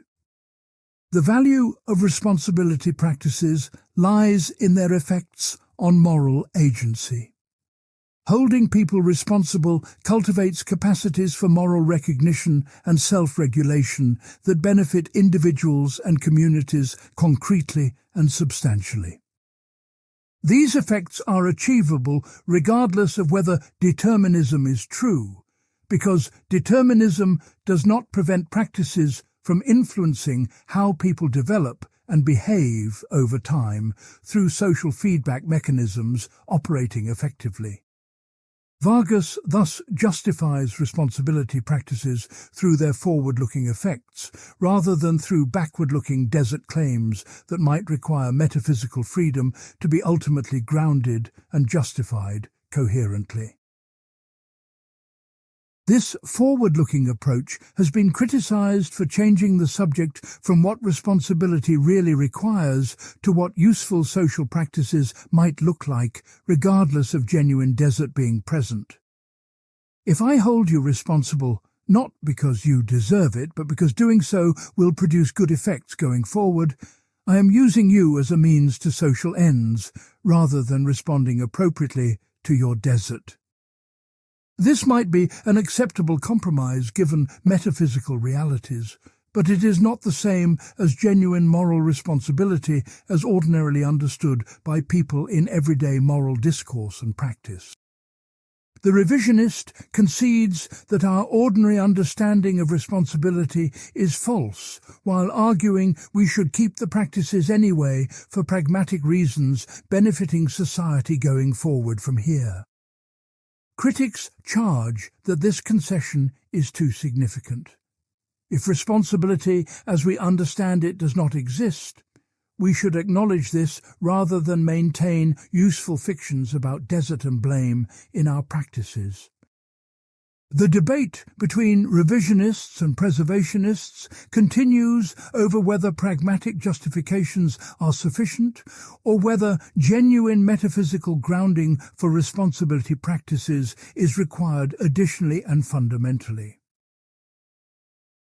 A different pragmatic approach entirely abandons talk of justification and asks simply what attitudes and practices serve human flourishing best, regardless of philosophical debates about their metaphysical status truly having. Perhaps the question is not whether reactive attitudes are justified, but whether having them makes our lives better or worse on balance, considering all relevant factors fully and comprehensively evaluated. Resentment can be corrosive and destructive. Perhaps we would be better off with less of it, regardless of whether people metaphysically deserve our resentment directed at them for their wrongdoing actually. Conversely, gratitude enriches relationships and motivates pro-social behavior. Perhaps we should cultivate it regardless of metaphysical questions about whether gratitude is ultimately grounded in desert and merit legitimately. This therapeutic approach to the free will problem treats metaphysical worries as potentially harmful ruminations to be managed rather than deep questions requiring definitive answers before we can live well and flourish. Whether this approach evades the genuine philosophical questions or dissolves them through wisdom about what matters remains contested among those who take the free will problem seriously as intellectually important. Part 12. The Skeptical Challenge, Living Without Free Will. Some philosophers conclude that free will does not exist, and that we should adjust our lives and institutions to reflect this uncomfortable but honest assessment of human nature and agency. Free will skepticism comes in different forms.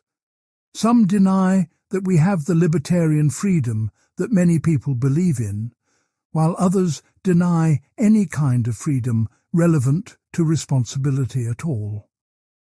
Hard determinists and hard incompatibilists fall into the latter category, arguing that neither compatibilist nor libertarian freedom is real or sufficient for genuine moral responsibility existing.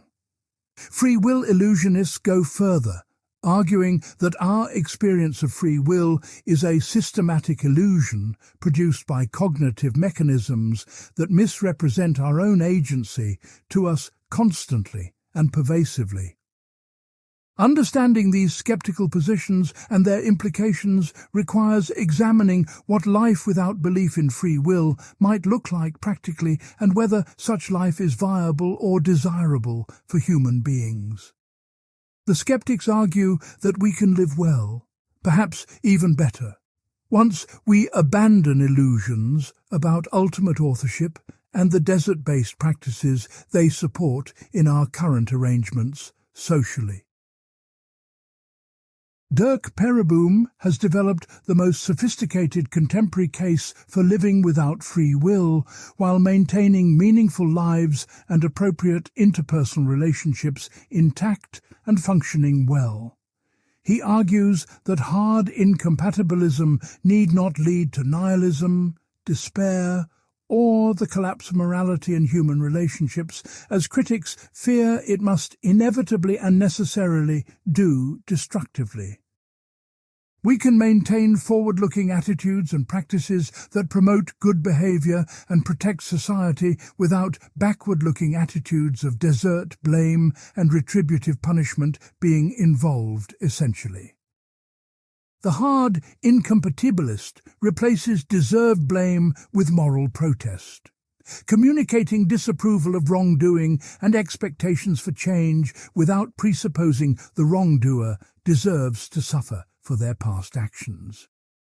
This shift preserves the communicative and reformative functions of blame while abandoning the retributive element that requires the metaphysical freedom.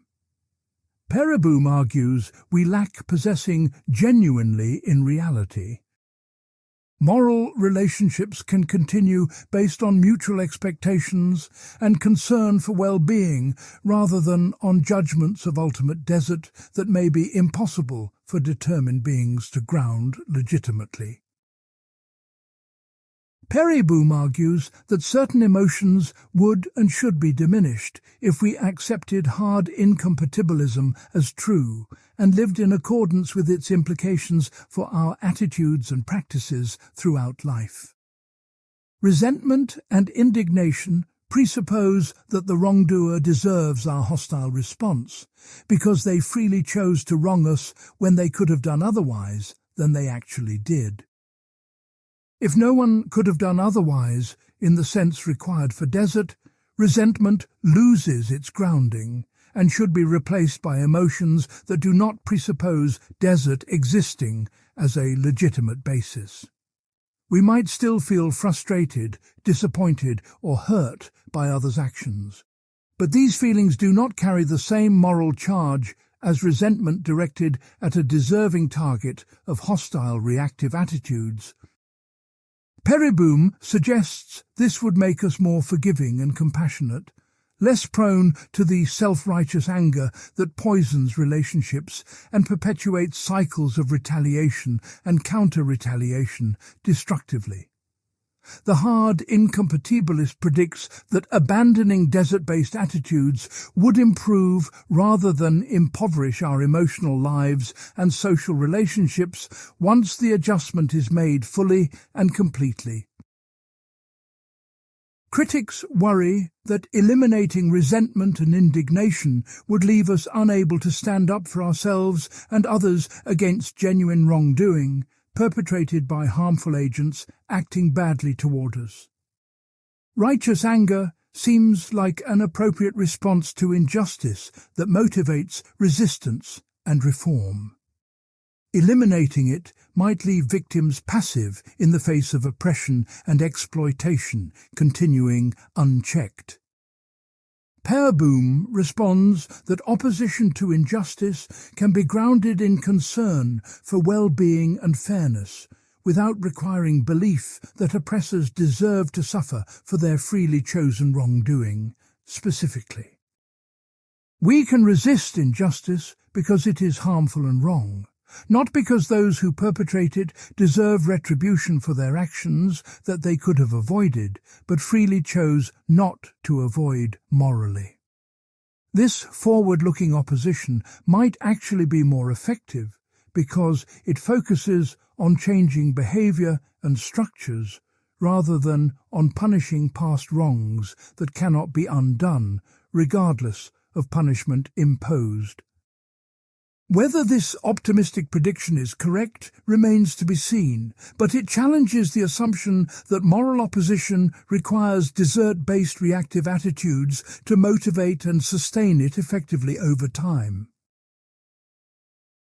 What about positive reactive attitudes like gratitude and admiration that seem to presuppose that people deserve credit for their good actions freely chosen and performed for praiseworthy reasons? Pereboom argues that we can maintain attitudes of appreciation and affection that do not carry the same desert presuppositions as gratitude traditionally understood in full moral terms, heavily loaded metaphysically. When someone helps me, I can appreciate their kindness and feel warmly toward them without believing they ultimately deserve credit in a metaphysically deep sense involving libertarian freedom existing. I appreciate the sunshine without thinking the sun deserves credit for shining. Perhaps I can appreciate human kindness similarly without deep desert attributions being required or appropriate toward kind persons. This may change the character of these attitudes somewhat, making them less morally loaded, but it need not eliminate the positive feelings and relationships they support maintaining between people caring about each other. The hard incompatibilist bets that the valuable core of our emotional lives can survive the loss of its metaphysical presuppositions once we recognize what that core actually consists in functionally and experientially. The implications for punishment and criminal justice have received particular attention from free will skeptics advocating reform of retributive practices widespread in contemporary societies operating punishment systems currently.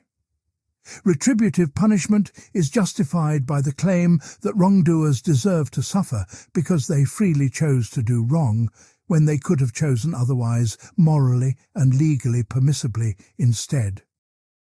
If no one could have chosen otherwise in the relevant sense, retribution loses its justification, and we must find other bases for criminal justice practices actually employed in society toward offenders. The alternatives are consequentialist, deterrence, incapacitation and rehabilitation, all of which look forward to preventing future harm rather than backward to deserved suffering for past wrongs committed previously. Skeptics argue this would make our justice system more humane without sacrificing effectiveness, treating offenders as people with problems to solve rather than evildoers deserving punishment for their crimes committed. The punitive urge that fills prisons and destroys lives might diminish if we recognize that wrongdoers are products of causes they did not ultimately create or choose for themselves to have forming them. Critics respond that eliminating retribution might undermine the entire framework of criminal justice and leave society unable to adequately condemn serious wrongdoing through appropriate institutional responses to crime occurring.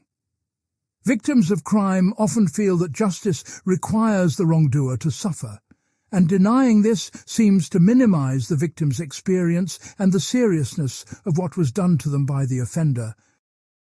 The skeptic can acknowledge the victim's pain while denying that adding more suffering through punishment actually addresses or heals that pain in any meaningful way over time in the long run. Perhaps victims would be better served by systems focused on restoration and reintegration rather than retribution that often leaves everyone worse off without restoring what was lost through wrongdoing originally. But whether society would accept such a shift, and whether it would function effectively, remains uncertain, given how deeply retributive impulses are wired into human psychology and cultural practices developed historically over millennia. The skeptic proposes a significant social experiment whose outcomes cannot be predicted with confidence, given the magnitude of the change from current practices and attitudes toward wrongdoing and punishment operating now. Some philosophers argue that free will skepticism is self-undermining because it relies on reasoning and argument that presuppose the very agency it denies as existing in us as rational agents thinking. When Pereboom argues for hard incompatibilism, he presumably believes his arguments are good ones that should persuade rational people to change their minds about free will and responsibility attributions made currently.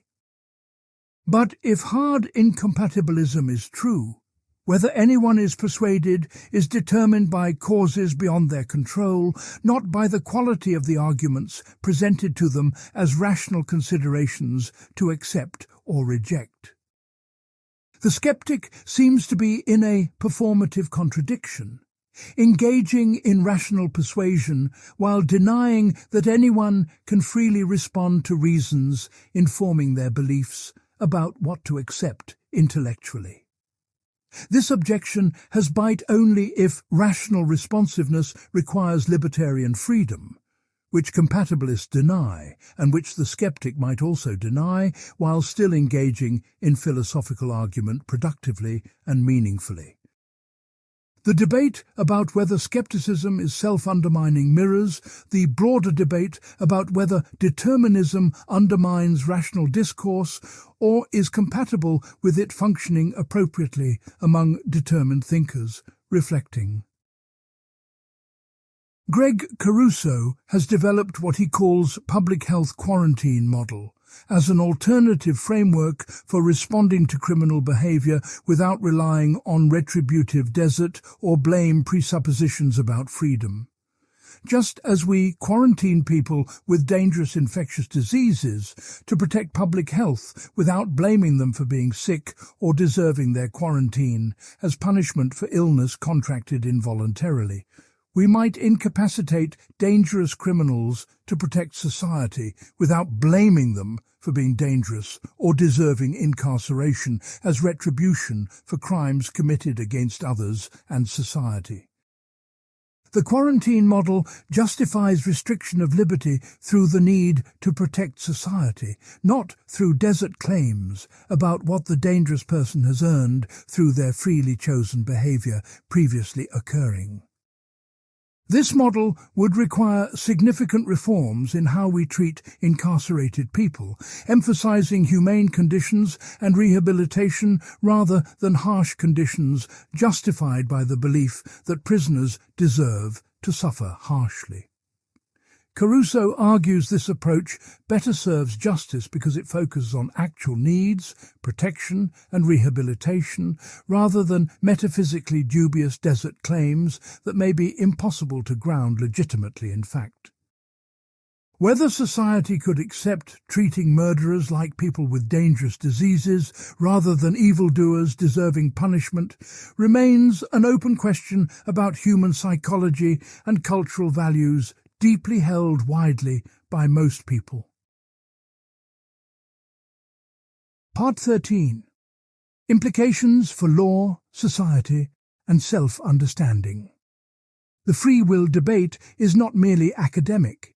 It has profound implications for how we structure legal systems, social institutions, and our understanding of ourselves as agents in the world. Legal systems worldwide presuppose that most adults are responsible agents who can be held accountable for their voluntary actions through punishment and liability imposed by legitimate authorities. If this presupposition is mistaken, our entire approach to criminal and civil law might require fundamental revision to align with the truth about human agency and its limitations actually existing. Social practices of praise and blame, reward and punishment, shape behavior and character throughout childhood and adult life, in ways that depend on assumptions about responsibility being real and meaningful. And our self-understanding as authors of our own lives, makers of our own destinies, might be either vindicated or revealed as illusion depending on how the free will debate is ultimately resolved correctly. Exploring these implications concretely helps us see why the abstract philosophical debate matters for practical life far beyond seminar rooms and academic journals publishing technical research. Criminal law distinguishes between intentional, reckless, negligent, and accidental harms, assigning different levels of culpability and punishment to each category of harmful behavior causing injury to others. Intentional harm is punished most severely because the offender chose to cause harm, knowing what they were doing and doing it anyway, deliberately and purposefully, with specific intent to harm. This graduated scheme presupposes that intentional action reflects greater culpability because the agent exercised control over whether to harm and chose wrongly when they could have chosen rightly instead. If free will skepticism is correct, this presupposition might be mistaken. The intentional wrongdoer and the negligent one are equally products of causes they did not ultimately control, originating within them. The difference between them might be a difference in their causal histories, not a difference in their desert based on free choices made at the moment of acting wrongly toward others harmed by them. Whether graduated culpability can be justified on other grounds, like deterrence or incapacitation needs, without appealing to differential desert remains debated among legal theorists working on criminal law foundations actively. The insanity defense illustrates how existing law already recognizes that some conditions undermine responsibility even when the action was in some sense intentional and goal-directed by the defendant acting criminally. A defendant who kills someone while suffering from paranoid delusions might intend to kill in a narrow sense, but lacks the understanding or control that responsibility requires for conviction and punishment appropriately. The law recognizes that genuine choice and understanding are necessary for responsibility, not merely intentional action of some kind occurring directed toward a harmful outcome produced by the defendant. Hard determinists argue that this insight should be generalized. Everyone lacks the ultimate control and understanding required for deep desert, not just those with diagnosable mental conditions excusing them specifically. The sane offender's brain led them to crime through causal processes as mechanical as the insane offender's delusions, just operating through different neural pathways, producing the criminal behavior ultimately observed. Whether this generalization is appropriate or obliterates important distinctions between responsible and non-responsible agents remains contested between compatibilists and skeptics debating criminal responsibility theory actively and continuously. Neuroscience increasingly enters courtrooms as evidence about defendants' brains is introduced to explain and sometimes excuse their criminal behavior caused by abnormal brain functioning or structure present. Brain tumors, damage to frontal lobes, genetic predispositions, and developmental abnormalities have all been cited as mitigating factors that should reduce culpability for crimes committed by affected defendants with such conditions. This trend raises questions.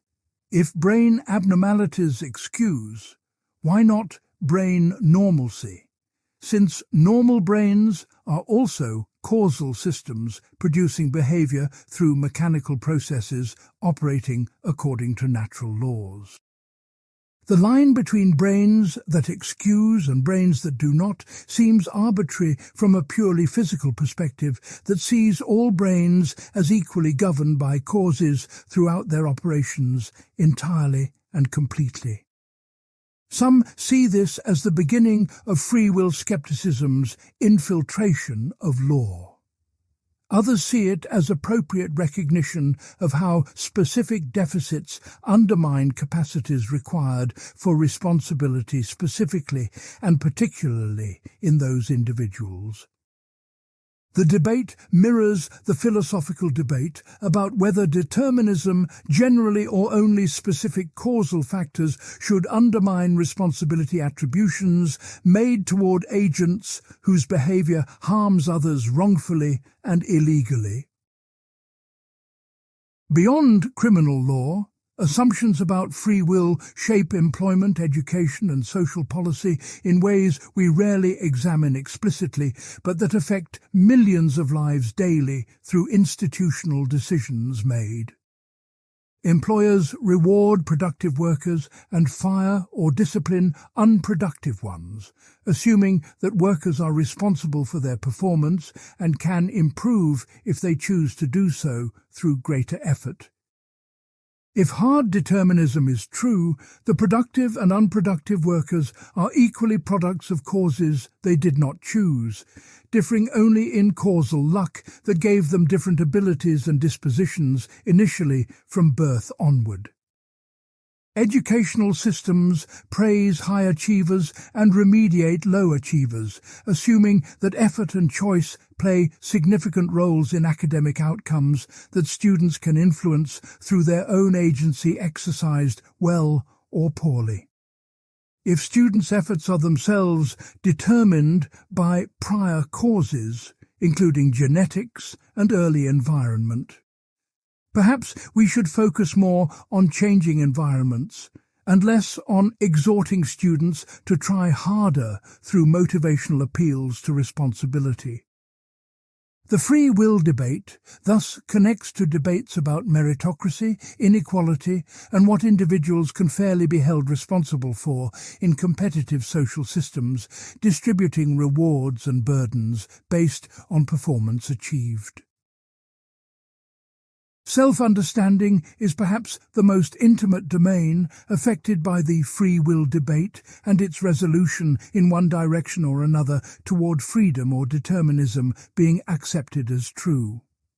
Most people experience themselves as authors of their choices, capable of deliberating among options and selecting the path forward that seems best according to their own judgment and values held internally. This sense of authorship grounds personal pride in accomplishments, regret for mistakes, and the sense of ongoing projects and commitments that give life meaning and direction over time throughout one's biography. If this sense of authorship is illusory, how should we understand ourselves instead? And can any alternative self-understanding provide the same meaning and motivation for living well that authorship seemingly provides? Free will skeptics argue that recognizing the illusion can be liberating.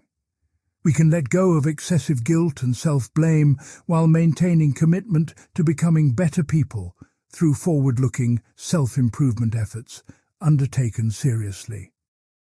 We are not ultimate authors, but ongoing processes that can influence their own future trajectories through learning and growth, even if the influencing is itself caused by prior factors determining its occurrence causally throughout. The experience of deliberation poses a particular challenge for free will skeptics who must explain what is happening when we seem to weigh options and make choices consciously and reflectively. When I deliberate about whether to take a job offer, I consider pros and cons, imagine different futures, and eventually reach a decision that feels like mine in a meaningful sense of authorship experienced directly. The skeptic says this process is determined. The inputs, reasons, desires, circumstances, the processing, neural computations, and the output, decision, were all fixed by prior causes determining them completely throughout. But the deliberation still does something. It is not epiphenomenal decoration on a process that would occur identically without it, but a genuine part of the causal process producing the outcome actually reached. Recognizing that deliberation is determined does not make deliberation pointless. Deliberation is how determined creatures like us navigate choices and reach decisions. We then act upon subsequently in behavior following from choice. The skeptic can thus preserve deliberation's importance while denying that deliberation involves the kind of ultimate authorship that libertarians claim and that folk psychology perhaps assumes to be present in us. Studies have investigated what happens when people are exposed to arguments against free will and led to doubt that their choices are genuinely free expressions of uncaused authorship over their own behavior produced. Some studies found that participants who read arguments against free will subsequently cheated more on tests and behaved less prosocially than control groups not exposed to such arguments initially beforehand. This was interpreted as evidence that belief in free will supports moral behavior, and that undermining this belief might have negative social consequences for behavior if widespread disbelief became common socially. However, subsequent studies have failed to replicate these findings consistently, and methodological criticisms have questioned whether the original results were robust enough to support strong conclusions about disbelief effects. The relationship between philosophical beliefs about free will and actual moral behavior remains unclear and probably more complex than simple effects of exposure to abstract arguments might suggest based on lab studies alone. People have believed in determinism or skepticism about free will throughout history, without obviously becoming more immoral than believers in libertarian freedom, living alongside them in the same societies historically observed. The debate's implications thus extend from individual psychology through social institutions to the fundamental question of what kind of beings we are and what kind of lives we should aspire to live well. If we are authors of our lives in some robust sense, we bear both credit and blame for who we become, and must face the challenge of making ourselves worthy of the freedom we possess actually. If we are not such authors, we might approach ourselves and others with greater compassion, recognizing that no one chose to be who they are at the most fundamental level of their being present now. Both self-conceptions have appealing and troubling aspects. Neither provides obvious comfort or obvious grounds for despair about the human condition, as we actually find it confronting us in lived experience throughout life. Living with the uncertainty of the debate, not knowing which self-conception is correct, may itself be a condition of human existence that philosophical reflection clarifies, but cannot fully resolve for us definitively and finally. The examined life includes examining our own agency without necessarily reaching conclusions that settle all questions about what that agency ultimately amounts to. Metaphysically understood, in full clarity achieved, comprehensively, finally. Part 14. Synthesis. What we know, what remains unresolved, and why it matters. We have traversed 2.5 millennia of philosophical debate about free will, from ancient atomists to contemporary neuroscientists investigating brain activity preceding conscious awareness of decisions made. We have examined hard determinism, libertarianism, and compatibilism in their strongest forms, along with the major arguments for and against each position articulated carefully by defenders and critics alike. We have seen how physics, neuroscience, and psychology bear on the debate without definitively settling it in favor of any single position as the obvious, correct answer to accept finally. And we have considered the practical implications of different positions for law, morality, and self-understanding affecting how we live and treat each other in society daily throughout our lives together. Now we must ask, what have we learned? What remains unresolved? And why does this ancient debate still matter for beings like us living now in our current situation facing forward? The answer involves both genuine progress in clarifying the issues and genuine residual difficulty that may reflect the depth of the problem, rather than mere confusion to be eliminated eventually. The debate has produced several important clarifications that represent genuine philosophical progress beyond where the ancients started in their initial formulations of the problem long ago. We now distinguish clearly between different kinds of freedom: freedom of action versus freedom of will, and the ability to do otherwise versus sourcehood as control over one's actions and choices. We understand that determinism and fatalism are different. Determinism says everything is caused, while fatalism says our actions make no difference, and only the former is scientifically credible, actually true. We recognize that indeterminism does not automatically provide freedom, because randomness is not control, and because luck is as threatening to authorship as necessity is to genuine agency claimed. These clarifications have sharpened the debate by eliminating confused formulations and focusing attention on the genuinely difficult issues that remain after clearing away misunderstandings accumulated historically. Future progress will build on these clarifications rather than repeating mistakes that earlier philosophers made through imprecise formulations of what exactly is at stake in the debate and how to understand it. The debate has also revealed that different things might be at stake for different people engaging with the free will problem from their various perspectives and concerns brought to the discussion. Some people care primarily about moral responsibility, whether praise, blame, punishment and reward are ever truly deserved by those who receive them for their actions, performed voluntarily and intentionally. Others care primarily about authorship, whether we are genuine sources of our actions or merely conduits through which prior causes flow into subsequent effects without origination by us as agents.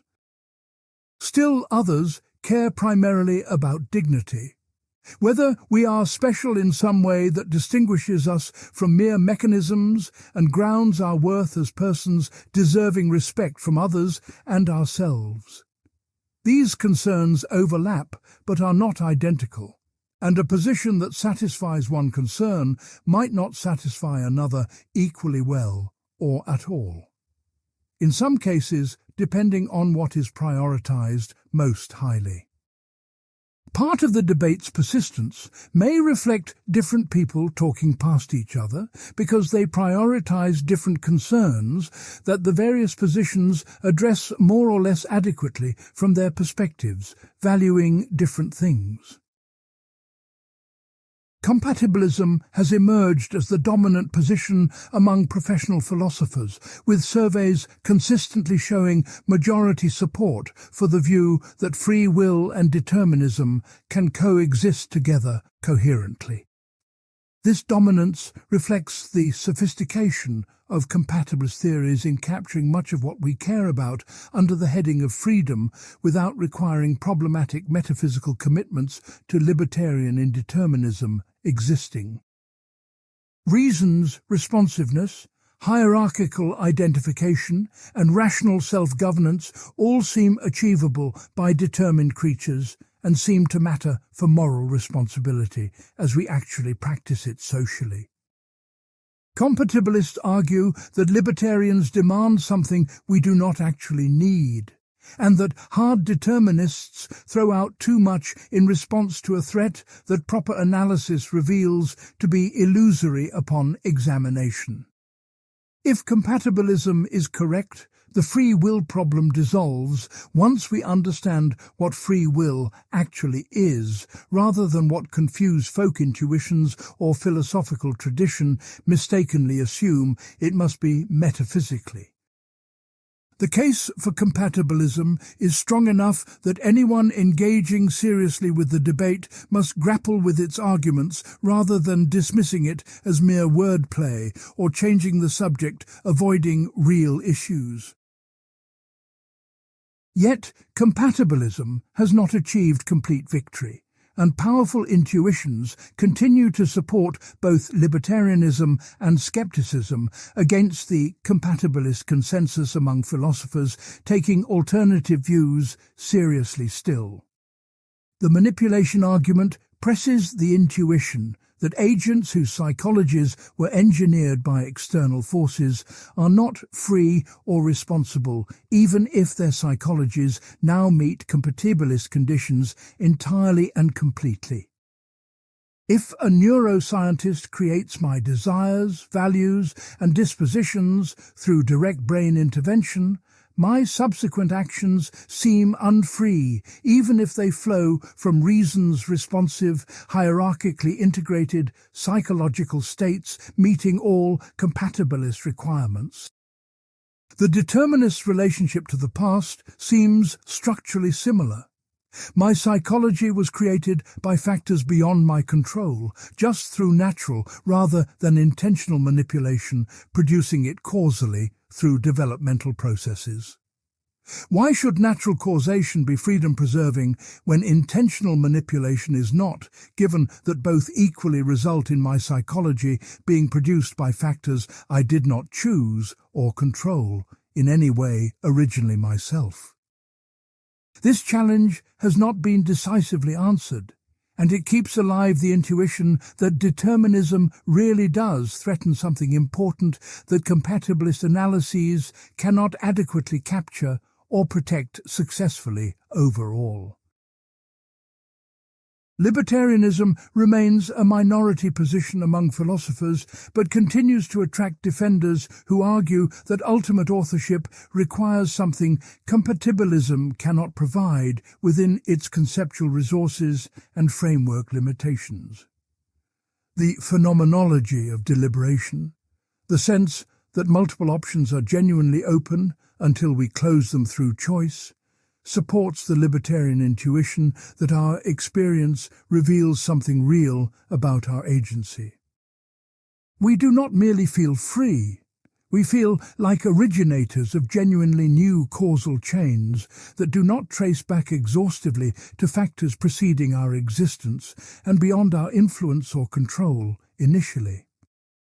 Whether this phenomenology is veridical or illusory is precisely what is at stake, but we should not dismiss the phenomenology as obviously misleading without strong reasons for thinking it systematically deceives us constantly.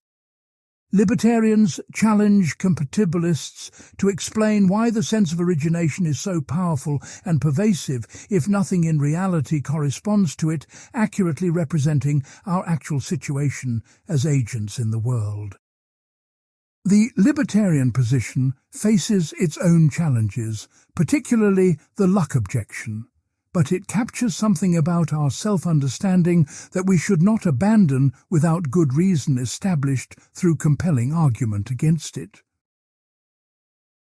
Skepticism about free will has gained momentum in recent decades, particularly among scientists and scientifically oriented philosophers who see the natural world as leaving no room for the kind of agency traditional free will requires. Neuroscience has revealed the extent to which our decisions are influenced by factors below conscious awareness that we cannot directly access or control through conscious deliberation and willful effort exerted.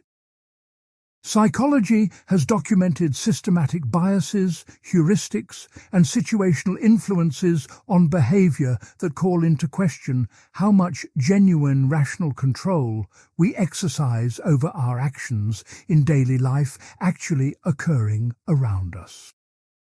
These findings do not definitively refute free will, but they create a picture of human agency as less autonomous and more determined than we naturally assume ourselves to be, in our self-understanding ordinarily. The skeptic argues that intellectual honesty requires acknowledging these findings and revising our self-conception and practices accordingly to match what we have learned about ourselves scientifically and empirically through research. Whether such revision is possible, advisable, and consistent with the requirements of social life remains debated, but the skeptical challenge deserves serious engagement rather than dismissal as obviously confused or dangerous automatically. What remains unresolved is substantial, and we should be honest about the limits of what philosophy and science have established conclusively about free will existing or not existing in us as agents. We do not know whether fundamental physics is deterministic or indeterministic, and we do not know how to interpret quantum mechanics in ways that would settle questions about causation at the most basic level of reality. We do not know how to bridge the gap between physical processes in the brain and the subjective experience of deliberation and choice that constitutes our first-person perspective on our own agency lived from inside. We do not know whether manipulation cases reveal something deep about the importance of sourcehood or merely trigger misleading intuitions that careful analysis should lead us to reject as unreliable guides to truth here. We do not know whether reactive attitudes like resentment and gratitude can survive the loss of metaphysical foundations, or whether they would wither once we recognized their presuppositions were false assumptions incorrectly held. These are hard questions that have resisted resolution for millennia and may continue to resist resolution given their difficulty and the depth of the issues involved, requiring our ongoing careful attention and reflection still. Why does the debate matter, given this persistent uncertainty about answers that would definitively resolve the competing positions and establish one as clearly correct over the others once and for all decisively?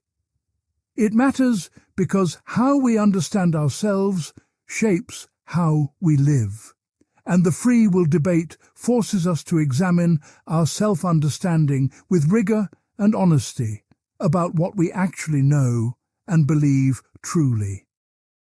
It matters because our practices of praise, blame, punishment and reward affect millions of lives, and these practices should be grounded in the best understanding of human agency we can achieve through careful inquiry. It matters because the questions touch on deep issues about human dignity, the meaning of life, and our place in the natural order that concern anyone who reflects seriously on the human condition as we find it. Even if definitive answers elude us, engaging with the questions makes us more thoughtful about our assumptions and more humble about our certainties than we might otherwise be without such reflection seriously undertaken. Philosophy does not always provide answers, but it always clarifies questions. And the questions about free will are among the most profound we can ask about what we are and what we can hope to become in life. The debate will continue because the issues are genuinely difficult and because new developments in science and philosophy continue to provide fresh perspectives and arguments to consider incorporating into our thinking ongoing. Future neuroscience may reveal more about how decisions are made in the brain and how much room there is for the kind of control that different theories of free will require existing actually. Future physics may settle questions about determinism and indeterminism that currently remain open and contested among physicists, debating interpretation of quantum mechanics and its implications for causation and freedom concepts. Future philosophy may develop new positions or refine existing ones in ways that resolve puzzles currently blocking progress toward consensus about what free will is and whether we have it or not truly. Or the debate may continue indefinitely as one of those perennial questions that human beings will always ask without ever reaching final agreement on the correct answers to accept as definitively established beyond reasonable doubt.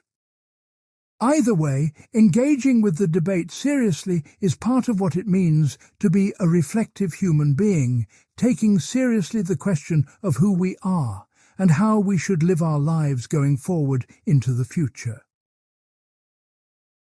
The truth about free will, whatever it turns out to be, must accommodate both our sense of ourselves as agents and our understanding of ourselves as part of the natural world governed by causes. Denying agency entirely makes nonsense of deliberation, morality, and the first-person perspective from which we inevitably experience our lives as beings who think and choose and act in the world around us daily. Denying that we are part of nature makes mysteries of how we interact with the physical world and how our brains produce our thoughts and decisions through natural processes studied by science successfully. The challenge is to achieve a coherent view that respects both of these aspects of our situation without eliminating or diminishing either in favor of the other through one-sided theoretical commitments held rigidly. Compatibilism, Libertarianism, and skepticism each attempt this reconciliation in different ways, emphasizing different aspects and accepting different costs for their theoretical choices made in constructing their positions. Evaluating these attempts requires both rigorous analysis and sensitivity to what matters most about the human condition that any adequate theory of free will must illuminate rather than obscure in its account. I have tried to present the strongest versions of each position fairly and to show why intelligent people continue to disagree about which position is correct after centuries of debate among thoughtful philosophers. If you leave this presentation with a deeper understanding of the issues and a clearer sense of what is at stake, then the goal has been achieved regardless of which position you find most compelling personally. The examined life requires examining our own freedom, and this examination is never finished as long as we continue to think and choose and wonder about what our thinking and choosing ultimately amount to metaphysically. Free will is not merely a philosophical problem, it is a question about the very nature of what it means to be a conscious agent in a universe of causes, responsible for a life that unfolds through our participation in it. That question deserves our sustained attention, because the answer, if we can find one, would tell us something fundamental about who we are and what our existence means in the grand scheme of things overall. Finally, and even the search for that answer, even if it remains elusive, makes us more fully human by engaging us with the deepest questions our remarkable minds are capable of asking about ourselves and our place in reality.